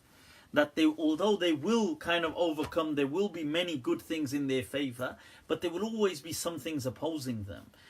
That's what I think that particular part of the story represented. And you find people like scholars like Maulana Abdul Karim al-Athari in his tafsir Urwatul Wuthqa also kind of goes this way, describing this event to do with the forces, the quwwah of khair and the quwwah of shar and stuff like this. And so that's how I see that part of the story. Now, I'm not saying the whole story of Adam is an allegory. Some scholars have felt the whole of Adam is an allegory. Some have felt that everything is literal. I kind of, myself, am in the middle. So I feel that there was this, that there was reality to several aspects of it, and some aspects were allegorical. That's my understanding. Allahu A'lam. Right, so Waqar Ali said, is this a confident plug? Confidently done. No. Do you think Adam was 90 hands tall? Of course he wasn't. Adam alayhi salam would have been the same height as an average man. I mean, give or take, whatever that is. But he would have been exactly the same. And he would not have been the first he would have probably, in my understanding, been the father of the cognitive revolution amongst Homo sapiens. But he would not have been the first kind of bipedal human, so to speak. But he would have been, if we're considering Homo erectus and Homo, Neanderthals and Heidelbergensis, and we're considering all of these Homo habilis and all of these different hominins, he wasn't the first of the hominins, so to speak. And he wouldn't have been the first of the Homo sapiens either, in my understanding, but the first of the cognitive revolution. When Homo sapiens, their thinking suddenly changed about 70,000 years ago, approximately.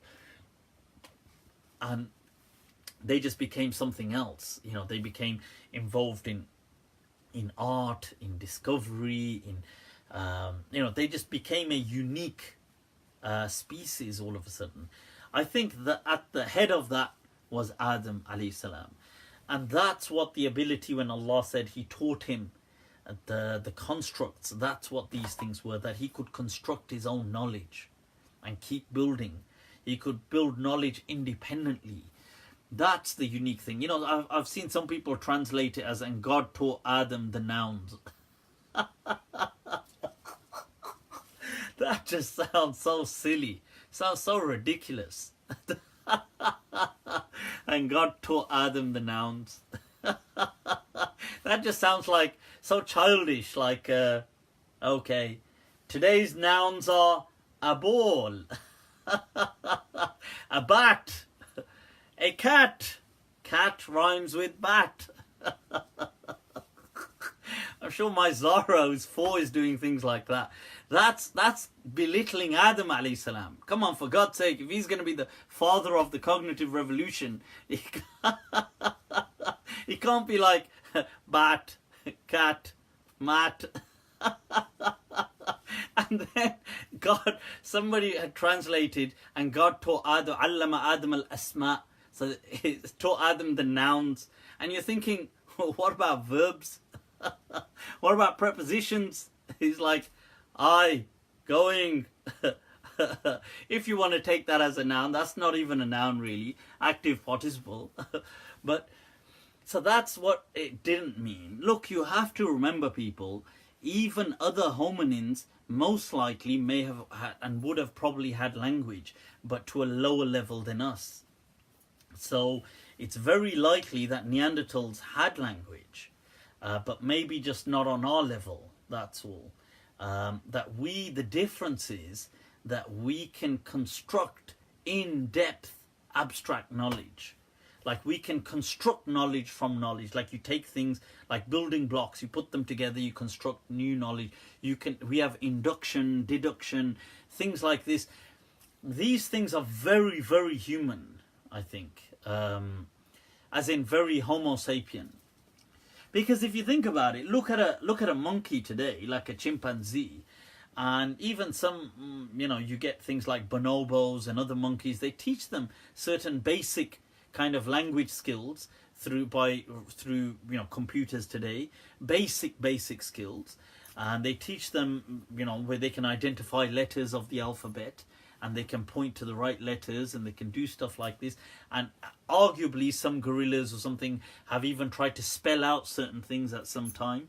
There's been research on this, but. So if that's, the ape family, like from monkeys and things like this, and bonobos, and then what do you think of hominins that looked very much like us? Like Neanderthals. They would have had a higher level than the monkeys, definitely.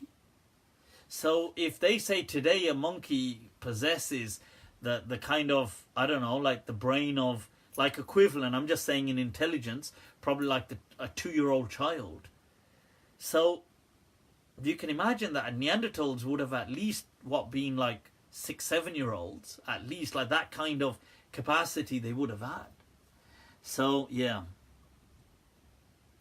Allah created languages at the time of Nimrud.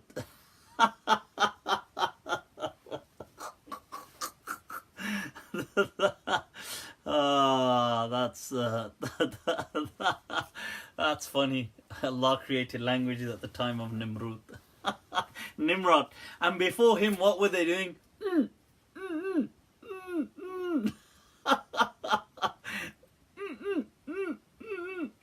Ouch! And they're like, oh, you can speak. He's like, duh. What do you think? Oh.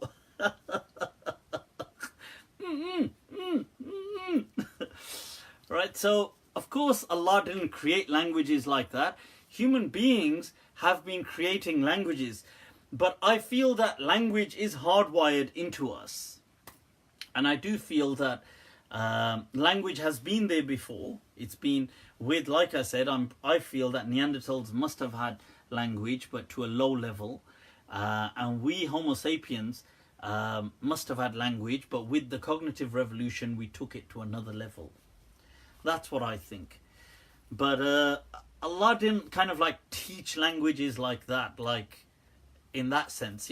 I know, in the books of, you have this debate, Arabic was the first language, and no, it wasn't. Arabic was the first language. Kahe ko phenkte ho yaar. How on earth was Arabic the first language?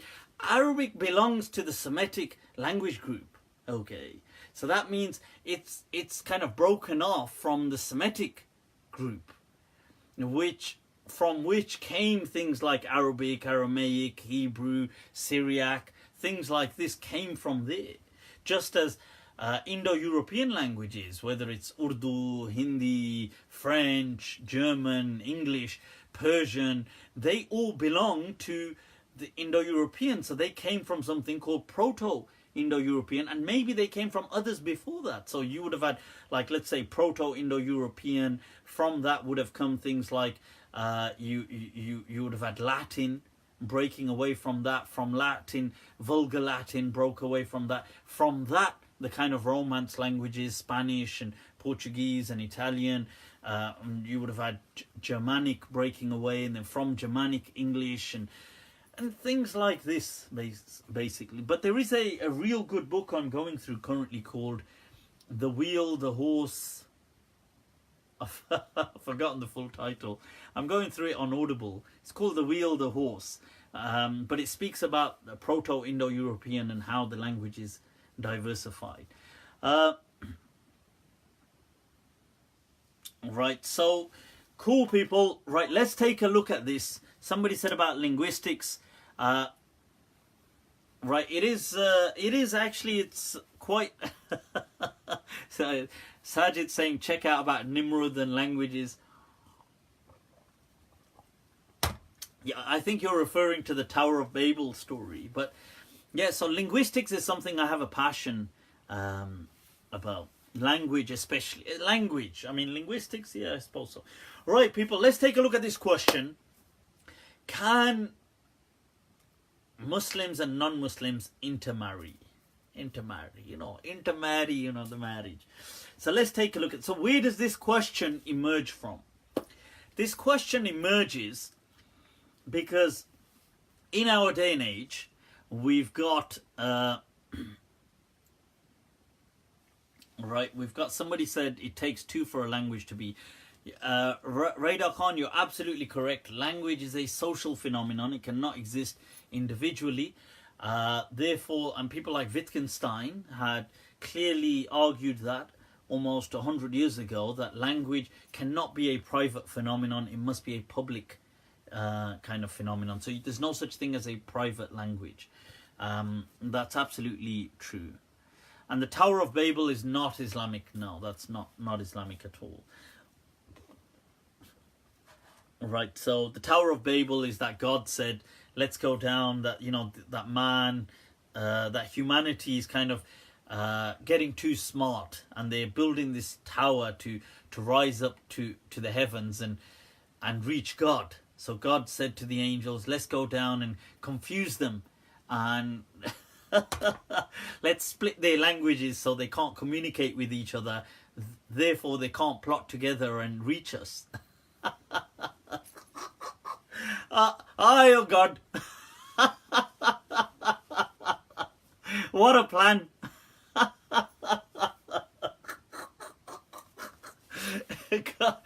God says, oh no, they're going to come and catch up with us. So this is my great plan. I'm going to go there and change their language settings. I'm going to go.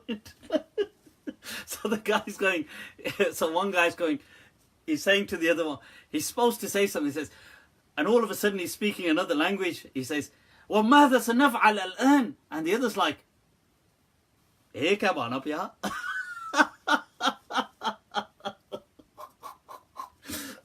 And somebody else is, no lo sé, no lo sé, no lo sé. Right, so this, oh God. And one guy sitting at the back goes, oh God. This one good. Right, so right, anyway, guys, we got to focus on this topic. People's marriages are at stake, for God's sake. Right, so the question is, when some people converted to Islam, right, I'm gonna get distracted. I gotta stop reading the comments. Right, so some people convert to Islam and their spouse, their husband or wife, hasn't converted. So there's one big problem, So on one way there's the deen, on the other way there's the it's like right, so this becomes a struggle for people. So they've asked questions that, look, if, especially coming from women, that, right, especially coming from women, that when they've converted and their husband doesn't convert to Islam, must they leave their husband? Now, some people have given them the advice that, Naam, Naam ya ukhti, you must leave your husband. He's haram. He's a kafir, filthy kafir. Right, so you must leave your husband. And I think this kind of attitude is so, apart from it being home wrecking, it is disastrous. It's absolutely disastrous, okay? Now, this is where this issue emerges and it caught light, okay? So since then, several people have spoken on the topic. They've issued rulings. Sheikh Abdullah Al-Juday, who currently resides in the UK, I believe. Now, he's also authored a book on it, right, including several other scholars who have said it's permissible. Namely, some of these scholars have said that this woman can stay with that husband, even though he's a non-Muslim, and they can remain married. So I'll give this fatwa first, then I'll go through the discussion. Okay, so just to explain what the ruling is first of all.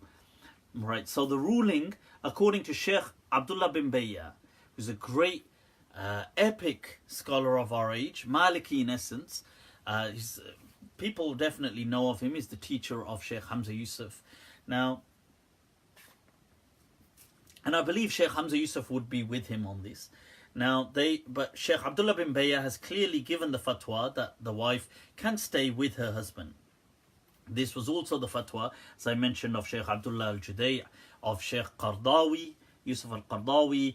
It is the fatwa of Sheikh Ahmed Umar Hashim, who's the Ra'is of Jamiat al-Azhar, who was, previously the head of Jamiat al-Azhar. Ra'is of Jamiat al-Azhar is the fatwa of Dr. Muhammad al-Barri, who is the Ra'is, the kind of chair of Jama'iyat Ulama al-Azhar, who is the chair of the council of scholars of al-Azhar. It's his fatwa as well. And also with them, Banda Nachiz, standing in the queue with them, weirdly is upon. Okay, so I too agree with these scholars that the woman does not need to leave her husband. Okay, she can stay with her husband, and vice versa. Okay, so the husband can stay as well with the wife. But I was just saying that commonly the issue seems to be appearing more so from women than it does from men. Now, what if they aren't married? Now, you see, that's a different interesting discussion, because I believe that, you see, when you say they aren't married, there's two things to that awab. One is that they're just like dating. So, okay, that's fine, then they weren't really in a relationship anyway. The other is that they were in a relationship, but it wasn't like a civil marriage, but it was a relationship. Now, in my understanding, and I've got a segment on this, that if a person is in an exclusive relationship that is known to people as it is an exclusive relationship, then technically it seems to fulfill the conditions of an urfi nikah. Okay, because what is an urfi nikah? It is just exclusivity. That's all it is. Just qabiltu, that's it. I accept, that's it. There's nothing more to it. Now, right, so that would count as in the relationship is there. Okay, so that relationship, she can remain in that relationship. If they weren't in a relationship to start off with, then okay, then it's her call anyway. She doesn't have to. I'm just saying that she could. Now, okay, so, right, now, let's start getting into the explanation of how do we arrive at this and what is going on. Well, first of all, we've got to understand that this issue in and of itself, right, so to understand it better, we've got to go to the roots. That what is a nikah? First of all, let's grasp that. So a nikah is a relationship that is kind of, it's, I would say sacred. Yeah, in fact, let's say sacred. It's a kind of special or a sacred relationship that people have. Now, whatever that means to them, it can mean something different in a different context. But it's a kind of sacred relationship that people have. Usually of exclusivity, that's the kind of, or there's some exclusive rights to and for one another. Now, nikah lughatan just means sex. Okay, so linguistically, the term nikah just means sex. That's all it means. Istilahan, as terminology, it's referring to the kind of contract that a couple have. That's its technical usage. Its linguistic usage is just having sex, and hence you gotta. You know what? I read. This is why you gotta be wary of Google Translate, because I read this today. Somebody actually shared a picture of a sheikh who was reading a nikah, right? So he's an Arabic speaking sheikh and he posted in Arabic, but the Google Translate or the on Facebook had the translation up there. So he had posted in Arabic that he was with he said Ma'a akhi Mikael Mala, so Michael Mala, right, who's, by the way, it's not his wedding, it's not his nikah, but he was just there. Maybe he was reciting or something. He says, في عقد النكاح لشخص آخر ليس ميكائيل. That's what he kind of wrote on his, it's an Instagram post. So he wrote that it's not Mikael's nikah, but we're just there, I was there at this contract of nikah. But Google translated it, the automatic translation at the bottom said, with my brother Michael Mala. Right, okay, no, this got corrected. Right, so, okay, so later on I think it corrected it. But it said on there, on one of the things that, I can't believe, I don't know if this was, somebody was messing around, but it actually said it as with, in the contract of shagging for some, the contract of shagging, that's what it actually said. Right, so don't be surprised that Google Translate and these things, if they translate nikah as just sex, because linguistically that's what nikah means. It just means that, okay? So, I thought I'd just quote that because I just saw it today. Right, but linguistically it means this contract. Now, all Muslims are in agreement that nikah for Muslims has certain conditions, okay, that you must accept, that, you know, you must offer, they must accept, there must be some witnesses or an announcement or something like this. That's for Muslims. What about non-Muslim nikah? So, majority of all Muslims accept that non-Muslim nikah in their own way are valid for us. Okay, even though they are not Muslim, but if they're valid for them, then they are valid for us for them. So for example, if a couple came and they said we are a couple, so let's say a Hindu couple came, or just a regular couple, an atheist couple, or anybody came and they said we're husband and wife, or we're a couple, we have to honor that they are a couple. We can't say, oh, well, you know, according to the conditions of nikah, there must be a mahar, and there must have been 2 witnesses or announcement, and did you do this or did you do that? No, none. Even if they did a secret marriage, nobody knew anything.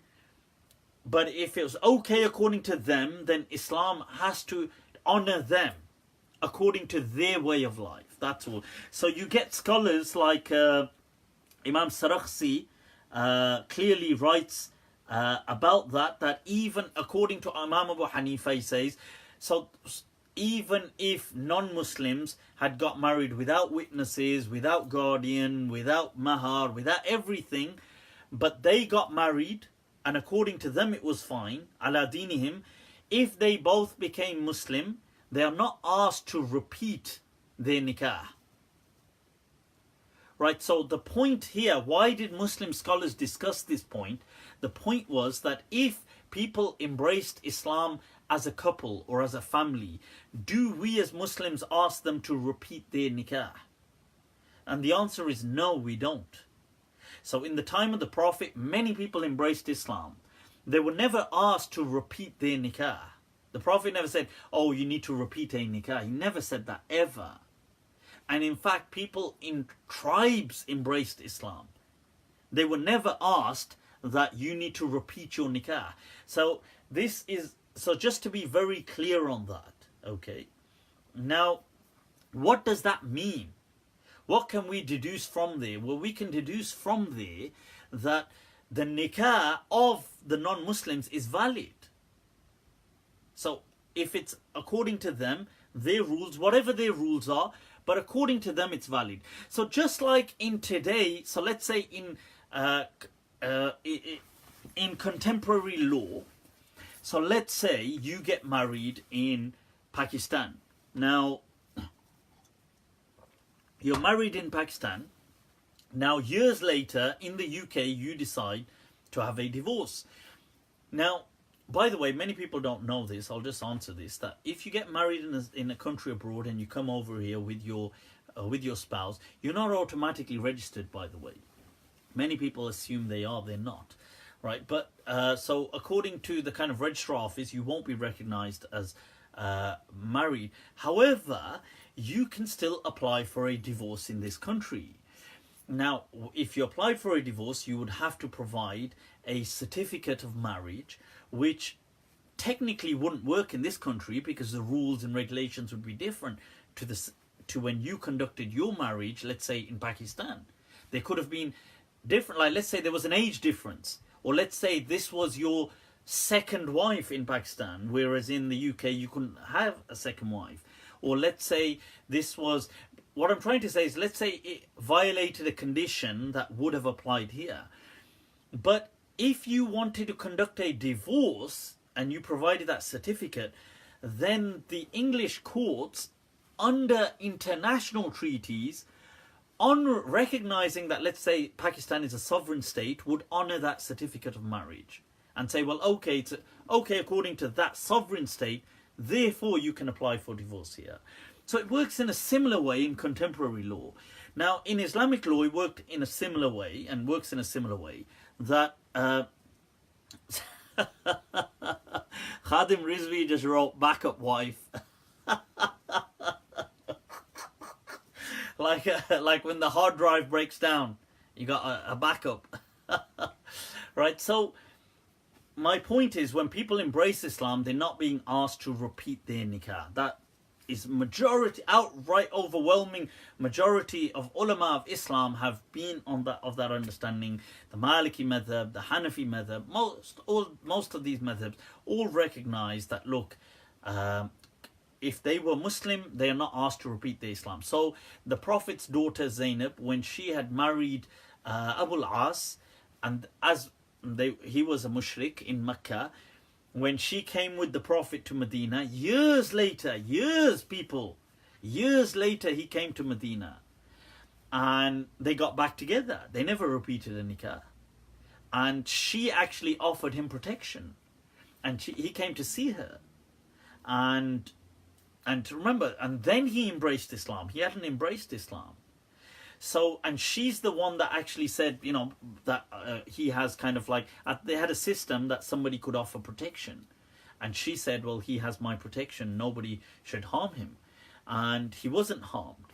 So and there's a lot of different rulings people extract from that. But the point is that their nikah was still valid. And that's important to understand. Why? That shows that even though they weren't Muslim, even though their conditions weren't being met, but their nikah was still a valid nikah. How else do we know that this is valid? You see, there's a hadith in Bukhari, people, that it's in Kitabun Nikah, and it's from Aisha radiallahu anha, who says that أن النكاح في الجاهلية كان على أربعة أنحاء. That it's hadith number 5127 in Kitabun Nikah, that she says that nikah in Jahiliyyah times was of 4 categories. And then she begins by saying, فَنِكَاحٌ مِنْهَا, and one of the nikahs from amongst those 4 was نِكَاحُ النَّاسِ الْيَوْمِ, is the nikah that people today are still upon. So this hadith is really interesting. Why? Because it shows us that Islam never introduced nikah. It never introduced these things. These were practices from Jahiliyyah, from pre-Islam. The practices were already there. So she says one of the 4 nikahs of Jahiliyyah is that which people are still upon today. Meaning that you go and you propose and the other person accepts and so on. And that was one of the nikah. The other types seem to be really interesting. One was that nikahun akhar yajtami'u raht, that a group of people, a gang of guys, less than 10, would get together and they'd all they'll all enter upon a woman. This is what it says in, I'm not making this up. This was one of the Jahiliyyah type of, and if she got pregnant and gave birth, ومر ليال بعد أن تضع حملها أرسلت إليهم فلم يستطع رجل منهم أن يمتنع. And if she gave birth, she would then summon them, and they had to all attend. It's like the usual suspects, they're all back now. It's like, I mean, the first time they're there, they're all like, "Hoo!" And now that there's a child involved, they're like, it's the same crew. They're all sober this time, right? So, and then she says, قَدْ عَرَفْتُمُ الَّذِي كَانَ مِنْ أَمْرِكُمْ. She says that, and the woman would say that, you know what's happened, what you guys have done, and now that I've given birth, and then she would just say to any one of them, he's your son, and that's it. And the guy had no choice. If he was from that gang, so this was the kind of, the kind of gangbang version of, but that's what it says. It says that in there, right? I'm not making that up. Look, it says that in there, right? So that's one type of jahiliyyah. Another type was يجتمع الناس الكثير. But this, she says, but that was actually the decent women. They weren't like kind of prostitutes or anything. She says the fourth category was one of women that were prostitutes, and they used to have these flags hanging outside their doors, right? So whoever, that was the clear symbol that that it's all game, it's hunting season, right? So whoever wanted could just go, and if she got pregnant, she would just get them together. Then she would call a kind of specialist that would try to figure out through who kind of resembles. So they used to call them the qafa, these kind of people that would they were really good at seeing things like if the fingers or the feet or maybe the eyes, they resemble a certain person. That would be an expert. He would be like the forensic. He'd like come in like, well, there's been quite a scene here. That's the kind of job you want as a career, that you're being called in. Or you're just busy as with the earlier crew. You're just part of the Royal Rumble. I'm going to work today, and you put on your gown. I'm just walking through the streets. This is like, it's a difficult life. This is a difficult job, but somebody's got to do it. With a cigar in your mouth. Anyway, people, so these were the different kinds of nikah that existed in Jahiliyyah. But the one that carried on was the normal one, that where you go and propose and the other person accepts and so on. So this, you can see, was not something that Islam introduced. It was already there, but Islam kind of allowed, said there was nothing wrong with it. So that's fine. Now, then you have the issue, okay, what about marrying? So if their nikahs of the non-Muslims are okay and the nikah of the Muslims are okay, what about if they intermarried? Do we have any precedents, first of all? Well, one point we have straight away, what do we have any objections? Because if their nikah is valid and our nikah is valid, so what if they inter nikah? You know, the inter, hello. They did the inter nikah. Then the question is, well, some people would say, no, that's not okay, because there's a verse of the Quran, is it Surah Al-Mumtahina, that where Allah mentions that لا هن حل لهم ولا هم يحلون لهن, that those women are not halal for them. And he's speaking about those women who did hijrah, the Muslim women that came to Medina. They're not halal for their husbands back in Mecca, and they're not halal for them. So somebody could object with that verse. They could equally object with the verse that وَلَا تَنْكِحُ الْمُشْرِكَاتِ حَتَّى يُؤْمِنَّ, that do not, in Surah Al-Baqarah, that do not marry the mushrikat women until they believe. And then Allah further states, وَلَا تُنْكِحُوا, and do not marry off al-mushrikeen, to the mushrikeen, as in your women folk, do not marry them off to them, حَتَّى يُؤْمِنُوا, until they believe. And that's in Surah Baqarah, verse 221. Now, so the question is that, well, with these verses, that could be an objection. That, okay, that they can't intermarry. Well, okay, well, we've got that objection. Now, what do we have in contrast to that? What we have in contrast is Allah mentions in Surah Al-Ma'idah, verse 4, Allah says, يَسْأَلُونَكَ مَاذَا أُحِلَّ لَهُمْ. They are asking you what has been made halal for them. قُلْ أُحِلَّ لَكُمُ الطَّيِّبَاتِ, that good things have been made halal for you. وَمَا عَلَّمْتُم مِّنَ الْجَوَارِحِ مُكَلِّبِينَ تُعَلِّمُونَهُنَّ مِمَّا عَلَّمَكُمُ اللَّهُ, and the animals you use for hunting from what you teach them, from what Allah has taught you. فَكُلُوا مِمَّا أَمْسَكْنَا عَلَيْكُمْ, and then what they hunt for you, you can eat from it, it is halal. وَاذْكُرُوا اسْمَ اللَّهِ عَلَيْهِ, and mention the name of Allah. وَاتَّقُوا اللَّهَ إِنَّ اللَّهَ سَرِيعُ الْحِسَابِ. Then verse 5, اليوم أحل لكم الطيبات وطعام الذين أوتوا الكتاب حل لكم وطعامكم حل لهم. That today these good things have been made halal for you. The food of those who have been given the book is halal for you, and your food is halal for them. وَالْمُحْسَنَاتُ مِنَ الْمُؤْمِنَاتِ, and women, that chaste women of believers. وَالْمُحْسَنَاتُ مِنَ الَّذِينَ أُوتُوا الْكِتَابَ مِنْ قَبْلِكُمْ, and the women of those who were given the book before you. Now that is really interesting because, well, wait a minute. Here you are marrying a Jewish woman or a Jewish man. A Jewish... sorry, Freudian slip there. Or a Christian woman, right? So the question is, well, their rules are completely different. According to the Jewish teachings, the child, so long as the mother is Jewish, is always Jewish. Then you have a tradition from Ibn Umar radiallahu anh saying that the Christians are mushrikeen.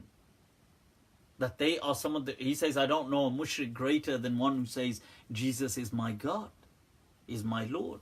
So if this has been made halal for them, so why not for regular non-Muslims? Here is the question, why not? Now, one may say, well, these people still believe in one God. Okay. But the question is, well, Christians can believe quite differently, if you think about it. Christians do, what? Jesus, oh, sweet Jesus, these kind of things like Jesus being Lord is such a primary focus of Christians. Yet it's permissible. Some people have said, oh, the reason these people were okay because their food was kind of halal. And you think, well, really? Because Imam Malik answers that he says, and this was Imam Ahmad as well, that the reason he didn't like Muslims marrying Christian women because it is not permissible for a Muslim man to prevent his Christian wife from bringing alcohol or pork into his home. It's not permissible. Imam Malik says, Laysa lahu yamna, he cannot stop her Islamically, even though it's his house. Now think about it. You would think back then in a patriarchal society they would have stamped down. Yet Imam Malik clearly and Imam Ahmad said it is not halal for the husband to prevent his wife because it's halal for them to drink alcohol, to eat pork. And Imam Malik said, and it is inevitable, she will definitely give her children pork. Because think about it, the man is hardly at home, he's probably working, he's doing this, and it's halal for her to eat. If she's going to cook pork, well, you think she's not going to feed it to her own kids? So, and it was so easy for Imam Malik or those people to say, it's the man's house, he should say, well, this is my roof, my rules, you take the pork out, throw it out, you're not allowed to bring it. But no, He said, لَيْسَ لَهُ أَن يَمْنَعَهَا. He cannot prevent her from, eating لحم الخنزير or al-khamr. So, okay, so it's not the food, it's not the influence of impurity and stuff like this. Okay, what about another spanner in the works? What about the Majus, the Zoroastrians? Now here it gets a little interesting, because Imam Malik transmits in his Muwatta, people. This is the book of Imam Malik on Hadith.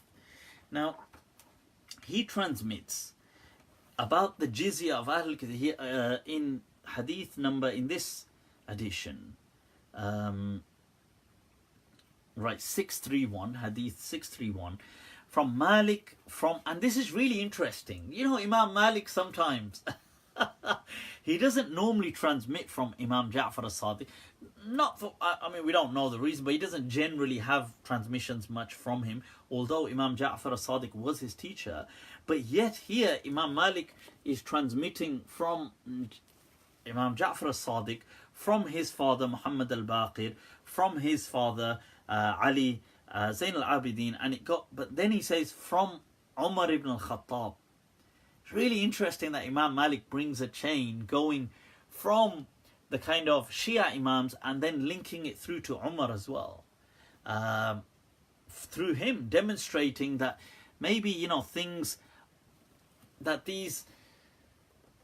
have just become unnecessarily so politicized.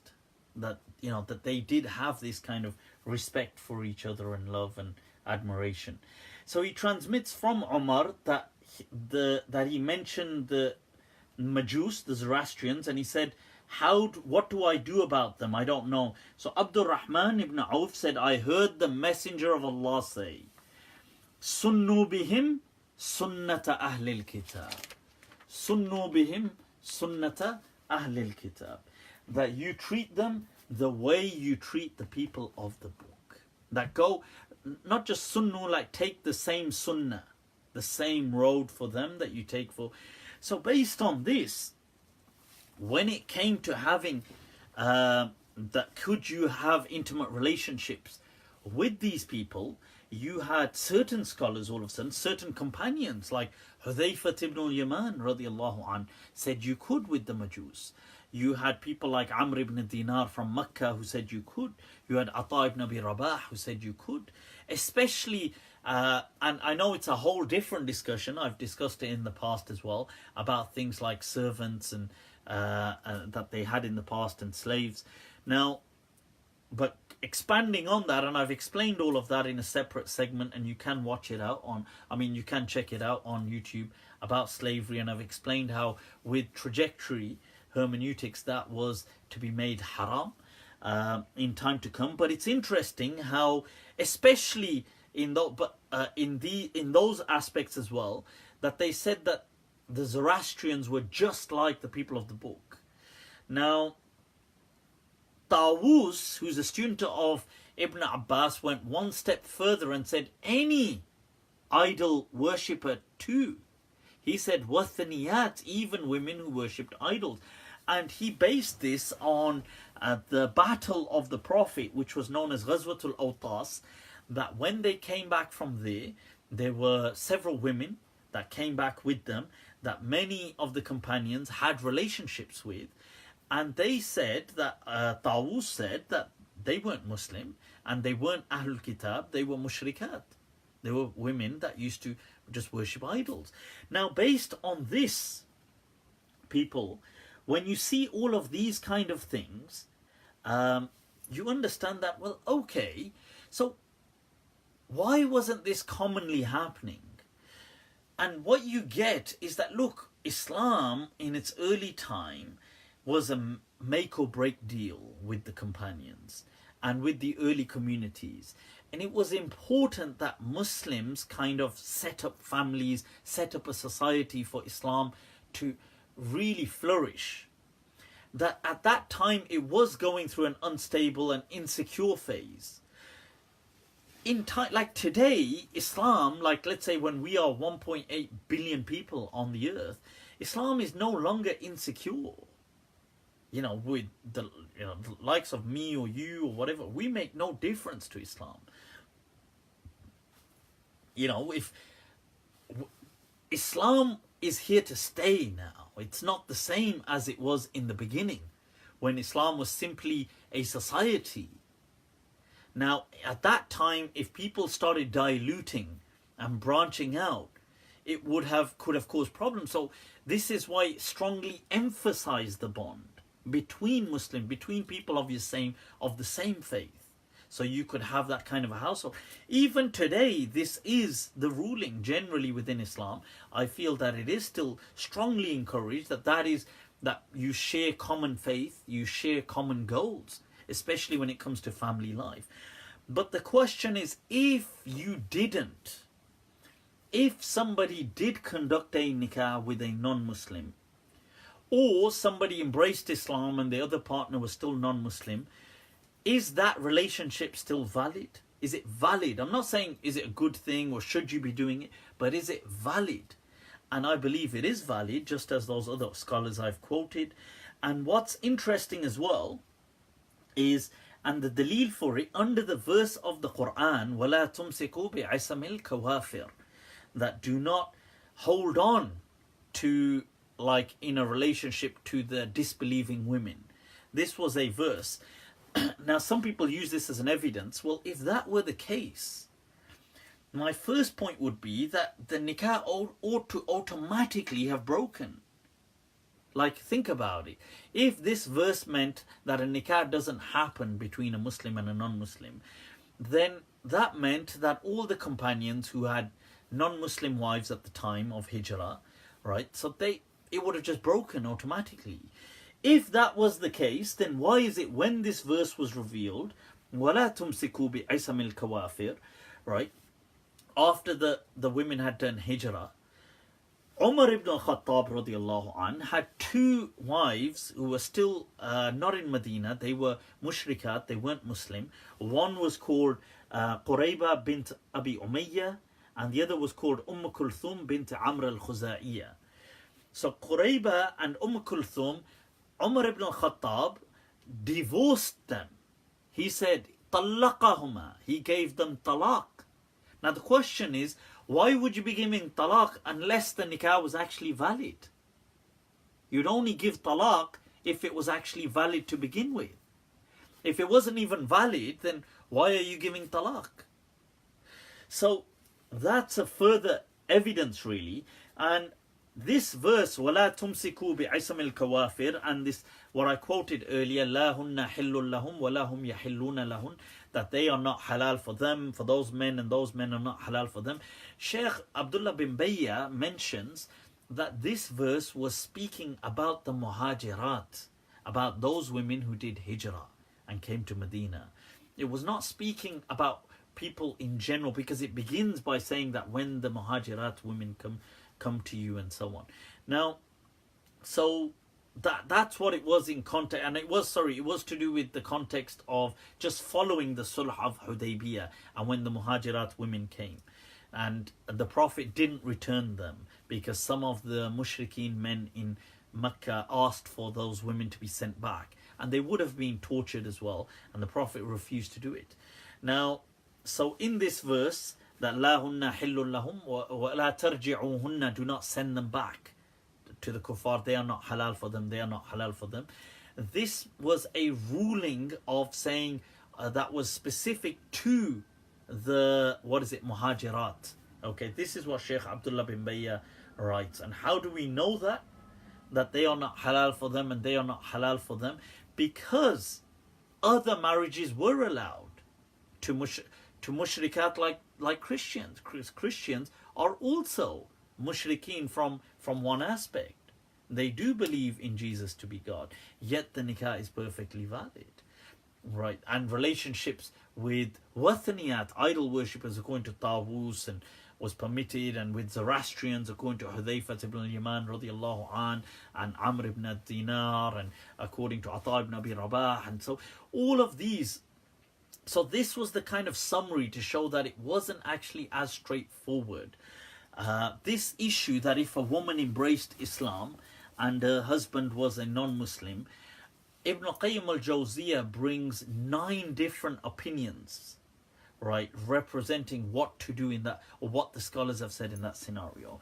So to sum it up, people, once again, that in that situation, a woman can stay, if she converted to Islam, her husband didn't, she can stay in that relationship with her non-Muslim husband if she wants to. And what's interesting here, side note, does she have to convert him or try to convert him?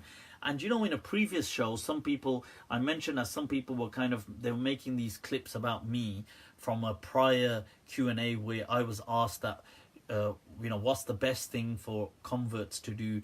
And I said, don't try to convert your family. And people were saying, oh my God, agent of the Yahud, agent. The agent of Israel. These kind of, right. Well, I want to quote to you, this is Mudawwana of Imam Malik, transmitted by a student, Ibn Qasim. Right, now he says, now check this out, this is Imam Malik, people, Imam Malik. قلت أرأيت إن أسلمت المرأة وزوجها كافر. He says, what do you say about this? If a woman became Muslim and her husband is a kafir, he says, أيعرض على زوجها الإسلام في قول مالك أم لا? Should they present Islam, offer Islam to her husband? Should it be offered, like through her? Should she offer it? Or maybe people around, should they present it to him? قال لا يعرض عليه الإسلام في رأيي. لا يعرض عليه الإسلام. He said, لا يعرض. You do not offer or present Islam to him. That was Imam Malik. Right? Why? Because his point is, what for? That's not how it works. He would know what Islam is. Because she's embraced Islam, you think he doesn't know what Islam is. If he accepts it, he accepts it. If he doesn't, he doesn't. You don't need to be presenting these kind of things to... Islam doesn't need to throw itself around. It's not that cheap. You don't need to feel that, everybody needs to embrace Islam. Islam has a value to it. If people want it, they can come and have it. If they don't want it, that's fine. There's no harm in speaking about Islam. That's all good. But my point was that there's no need for this obsession to try to convert people. There's no need for that. And that was Imam Malik. People say agent, sell out. Would they say that about Imam Malik? The legend of Medina, the Don of Medina. That was from him. I was simply representing people, the school of Medina. That was Imam Malik's teachings. So my point, coming back to the topic, is that, look, a woman can choose to stay in that relationship if she wants to. Right, that's all so that's the fatwa. A summary of all of what's been expressed, the argument is that nikah was not a kind of relationship. Nikah means a relationship, a kind of ceremonious relationship, which carries different meanings in different cultures. For us in Islam, that there's rights. In most relationships, there's some kind of rights for and towards one another. Okay. Now, and some kind of exclusivity. Now, a nikah was not something Islam introduced, but Islam recognized. That's an important difference, that is. Point 2, nikah of any culture and community and any faith and no faith is equally recognized by Islam. So if that couple embraced Islam, or that family, they are not asked to repeat a nikah, regardless of them performing their nikah under any kind of conditions that we may not agree with. But so long as they agreed with it in their lifestyle, that we are a couple, then that's fine. Islam honors it.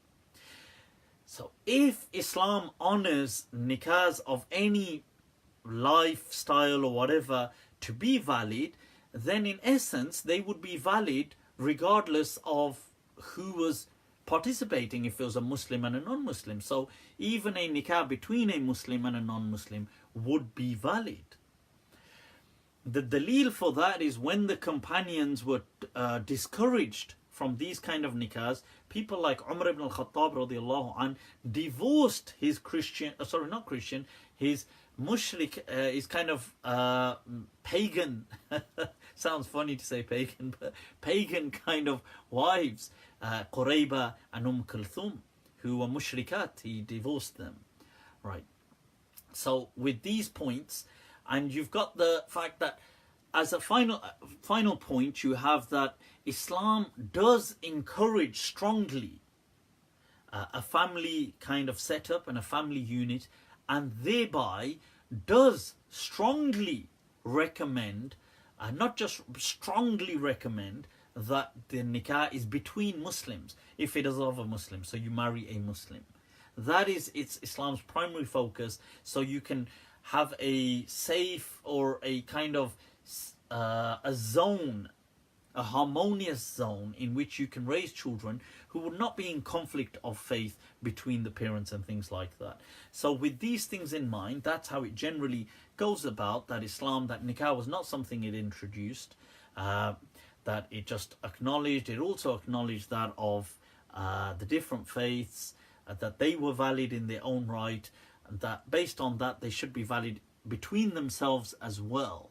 Okay, so if they did, so whether it's Muslim and whatever, faith or no faith. But that said, these things are not encouraged in Islam. Okay, they are kind of discouraged, and you are encouraged to marry within the faith.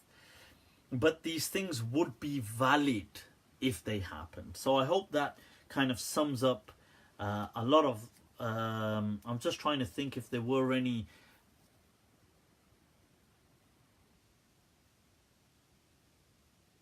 so are the children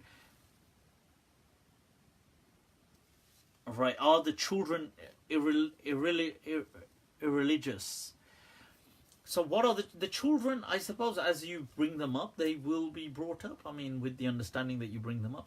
You mean if they are, let's say if one of the parents is Muslim, the other is non-Muslim, there may be a conflict. And this is why Islam encourages strongly that you marry within the faith.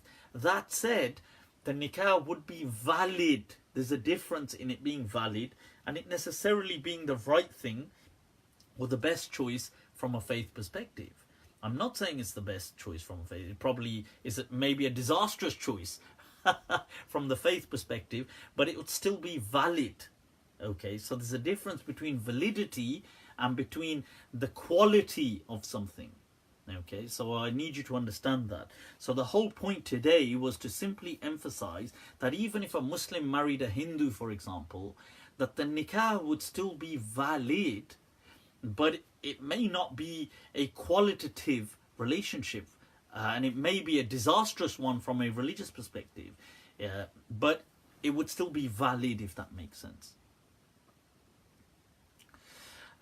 Somebody said traditionally the child has the father's religion. Not necessarily. I mean, if the mother was Muslim, that's fine. She could, so long as she had a sway, she could bring the child up a Muslim.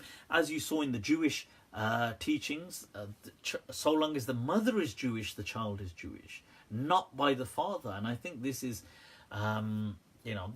it's not necessarily the case that it's always with the father. How about nikah of Nuh and his wife and Pharaoh and wife? I'm not sure what the question is. How about the nikah? I've got no idea what that question is. Muslim marrying a Hindu, astaghfirullah, astaghfirullah. Toba. I'm not saying, by the way, I've stressed, I'm not saying these things are necessarily from a religious perspective good or that people should do them. I'm not saying that. But I'm saying if they were done, is the nikah valid? That's the difference. And I feel it is valid. Mufti Sahab, is your spouse Aren't we all Muslim in the sense that we all ultimately submit? How about the wedding night? He means the wedding night. Well, I'm sure who's thinking about worship on that night? Worshipping something else, more like. Right, people, let's wrap this up. Oh my God, is that the time? God damn, it's been awesome, people. Epic as always. Right, much love to all of you. Mwah, inshallah. Any questions, any issues, reach out to me. Facebook Messenger is usually better than the other Facebook messages, but they're all good. Take very good care of yourselves. Till next week, stay blessed. Assalamu alaikum wa rahmatullahi ta'ala wa barakatuh.